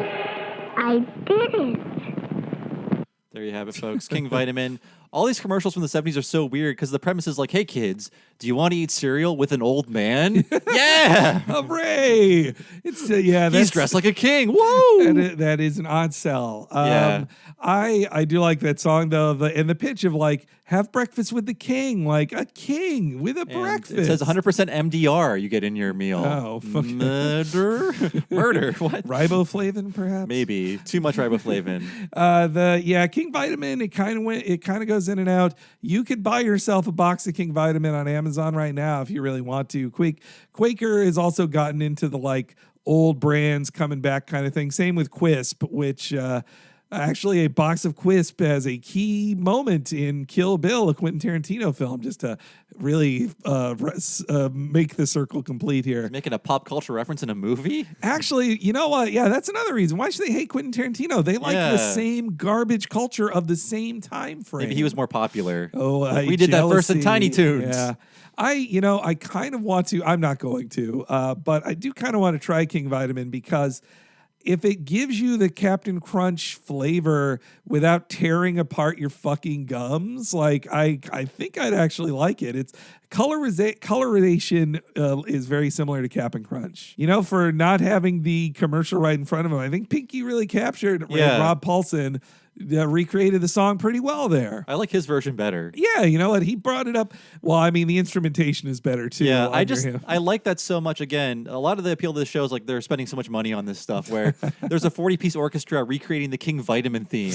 And they knew they could do that. They're just like, what if we made that orchestra play this fun jingle? Let's do it. We can hear it. And just to show like how brain dead and insipid Pinky is, that for Brain is taking over the world and dictatorship to Pinky is just like, I'm singing the King Vitamin song. They can eat cereal whenever they want. He is having breakfast with the king. He Brain's is. king of the world. Oh my God, you're right. So they're on their world tour. They're in some sort of, I think they're in like India or something like that. Yeah, so, okay, this Brain tearing menus while Pinky plays music in the background feels so specific that I feel like it has to be a reference to something, like a documentary about a musician or something, or an old music video. I can't place it though, but it feels too specific to just be, if an amazing artist on the show just created this like stirring image, then great, but it feels like a reference. Yeah, like they're in a cafe, the Brain is tearing up a menu just like absentmindedly and being very bored, and Pinky is singing this amazingly weird song. I didn't pull the clip, but I'm going to find the clip in the Audacity file right now and play it. Okay.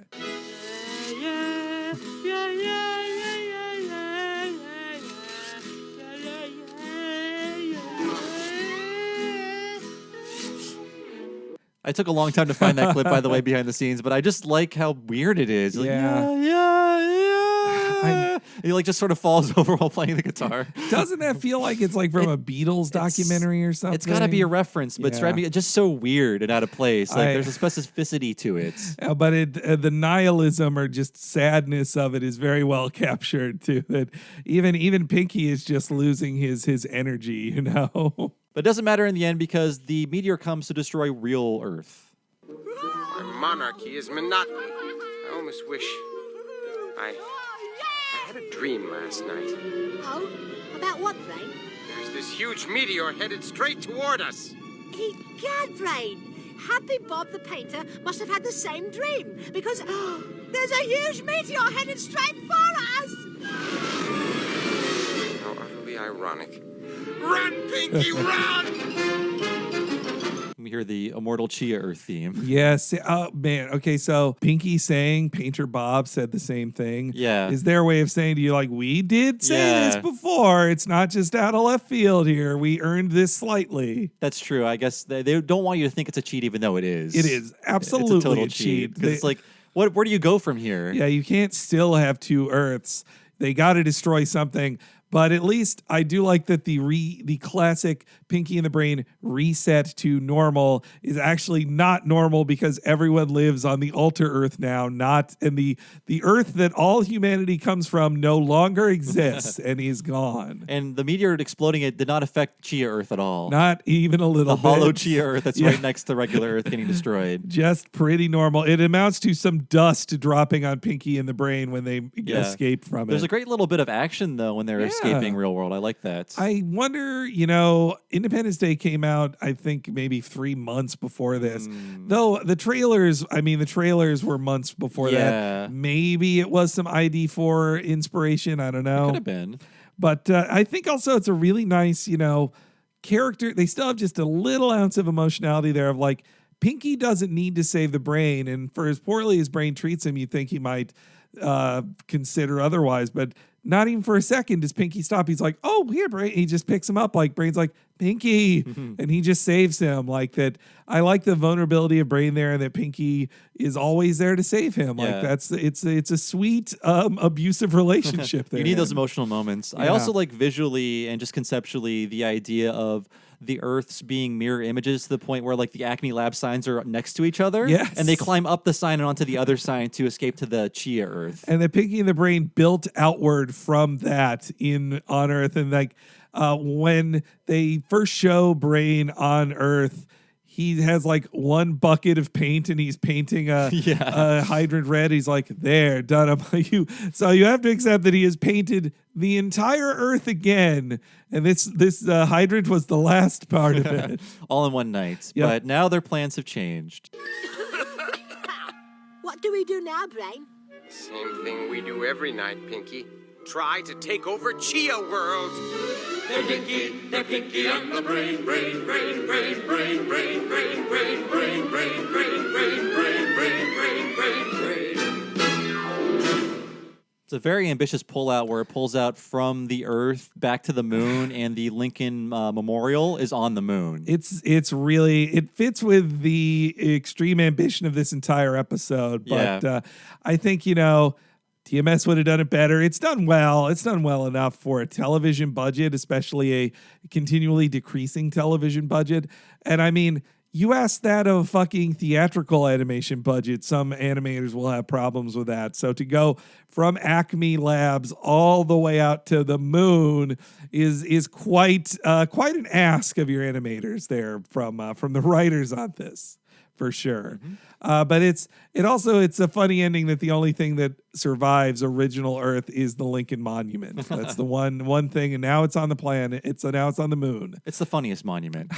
And the moon, hey, come on, what about that phallic Washington Monument? You could do more with the Lincoln Monument. That's Lincoln true. Memorial. There's a great Ren and Stimpy about when they cut off its head. Oh, yeah. Oh, God, good times. But yes, and I guess now the moon now circles Chia World instead. And again, you don't question it. It's just this is the biggest ask, the craziest thing that you ever have to believe in a Pinky and the Brain There's episode. like 50 more episodes after this too. Yep.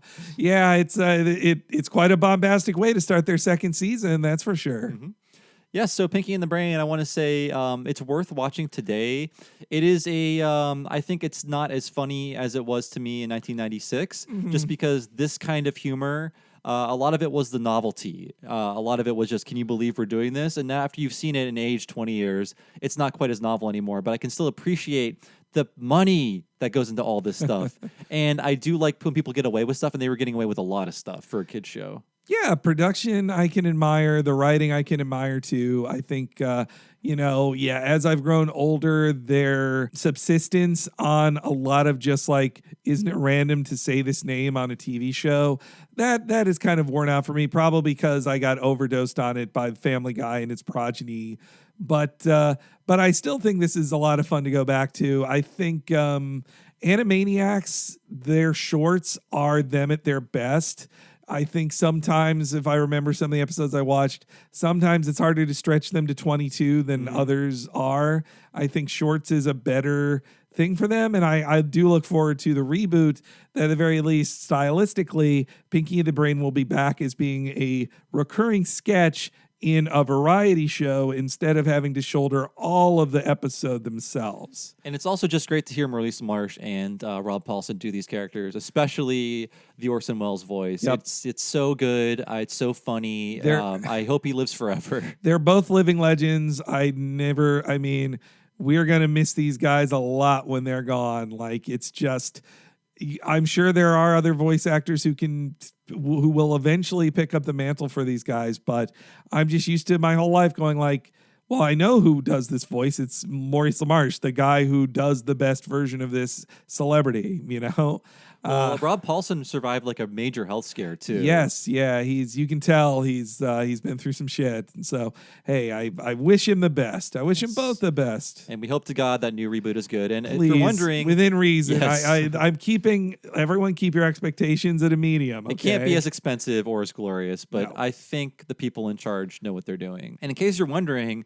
we are going to get to Tiny Toons and Animaniacs and maybe even Tasmania, which was a fun show I remember fondly. Yeah. Like, we're going to hit all of these, but I was also full of a ton of impersonations as characters too. Definitely. But Pinky and the Brain was different in that it was not an ensemble show and that it was all about sort of adults and kids at the same time. There was like a mission statement from the beginning, like, let's do this for both audiences, even though that kind of failed in prime time. So I love this show. Again, it's all on Hulu, even Pinky Elmira and the Brain, if you want to torture yourself or if you want to find a way to fall asleep, I guess, with anger and rage. Mm-hmm. I guess you could do that. But yeah, this has been our episode about Pinky and the Brain. So thanks for listening, folks. If you want to help support the show and get a bunch of bonus stuff, including every episode of this podcast 1 week ahead of time and ad-free, please go to patreon.com/Talking Simpsons and join the Talking Simpsons Network. For $5, you'll get the advanced episodes of this and Talking Simpsons. And on top of that, a ton of bonus stuff, bonus series like Talking Futurama, Talking Critic, and the currently unfurling, speaking of unfurling, that's mentioned in this very theme song, their plan will be unfurled. The currently unfurling Talk King of the Hill. And along with that $5 per month, you'll get so many bonus stuff. We've been doing the Patreon for almost 2 years, so there's so much stuff behind that paywall that is waiting for you. Just pick up the phone. Well, don't pick up the phone. Pick up your credit card and go to patreon.com/Talking Simpsons. Henry, aside from Talking of the Hill, we have another new project we're doing that's super long podcast at the $10 premium tier once per month. What is that? Can you My explain goodness, that is the What a Cartoon Movie podcast. If you loved this but wish we talked even longer about a feature-length animation film, you get that once a month at the $10 and up level at patreon.com/Talking Simpsons. Subscribers have already gotten a taste of Batman Mask of the Phantasm, Kiki's Delivery Service, A Goofy Movie, Akira. If you loved us talking about mice in a human world, why not listen to our Secret of Nim episode, our most recent one at the time of this recording? All of those and new ones each month are right there for you at patreon.com/Talking Simpsons at the $10 and up level. And you know what? One more time, that interview with Reed Harrison, if you want to hear some behind the scenes details on Pinky and the Brain, give a listen to that. Again, that is patreon.com/Talking Simpsons. This is our full-time job. Any amount you could donate per month will help the show and help us. You'll get a ton of bonus stuff on top of that, so please consider it. As for me, I've been one of your hosts, Bob Mackey. Find me on Twitter as Bob Servo. My other podcast is Retronauts. It's a classic gaming podcast every Monday and occasionally Friday. Please go to retronauts.com or just look for Retronauts in your podcast machine and subscribe to it. Henry, how about you? You can follow me on Twitter at HENEREYG if you'd like to know whenever new things go live on the Patreon or if we have any news to talk about. You'll find all of that on my Twitter account, HENEREYG. Thanks so much for listening, folks. We'll see you next week with the Spider-Man and His Amazing Friends cartoon Video Man. We'll see you then.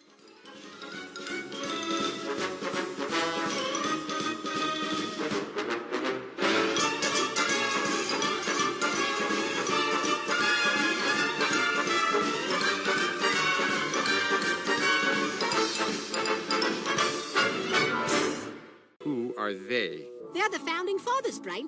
Beloved tunesmith Neil Sedaka, actor Nick Nolte, TV funny man Abe Vigoda, and of course Abe Lincoln. Pinky, you are a fistful of stupidity.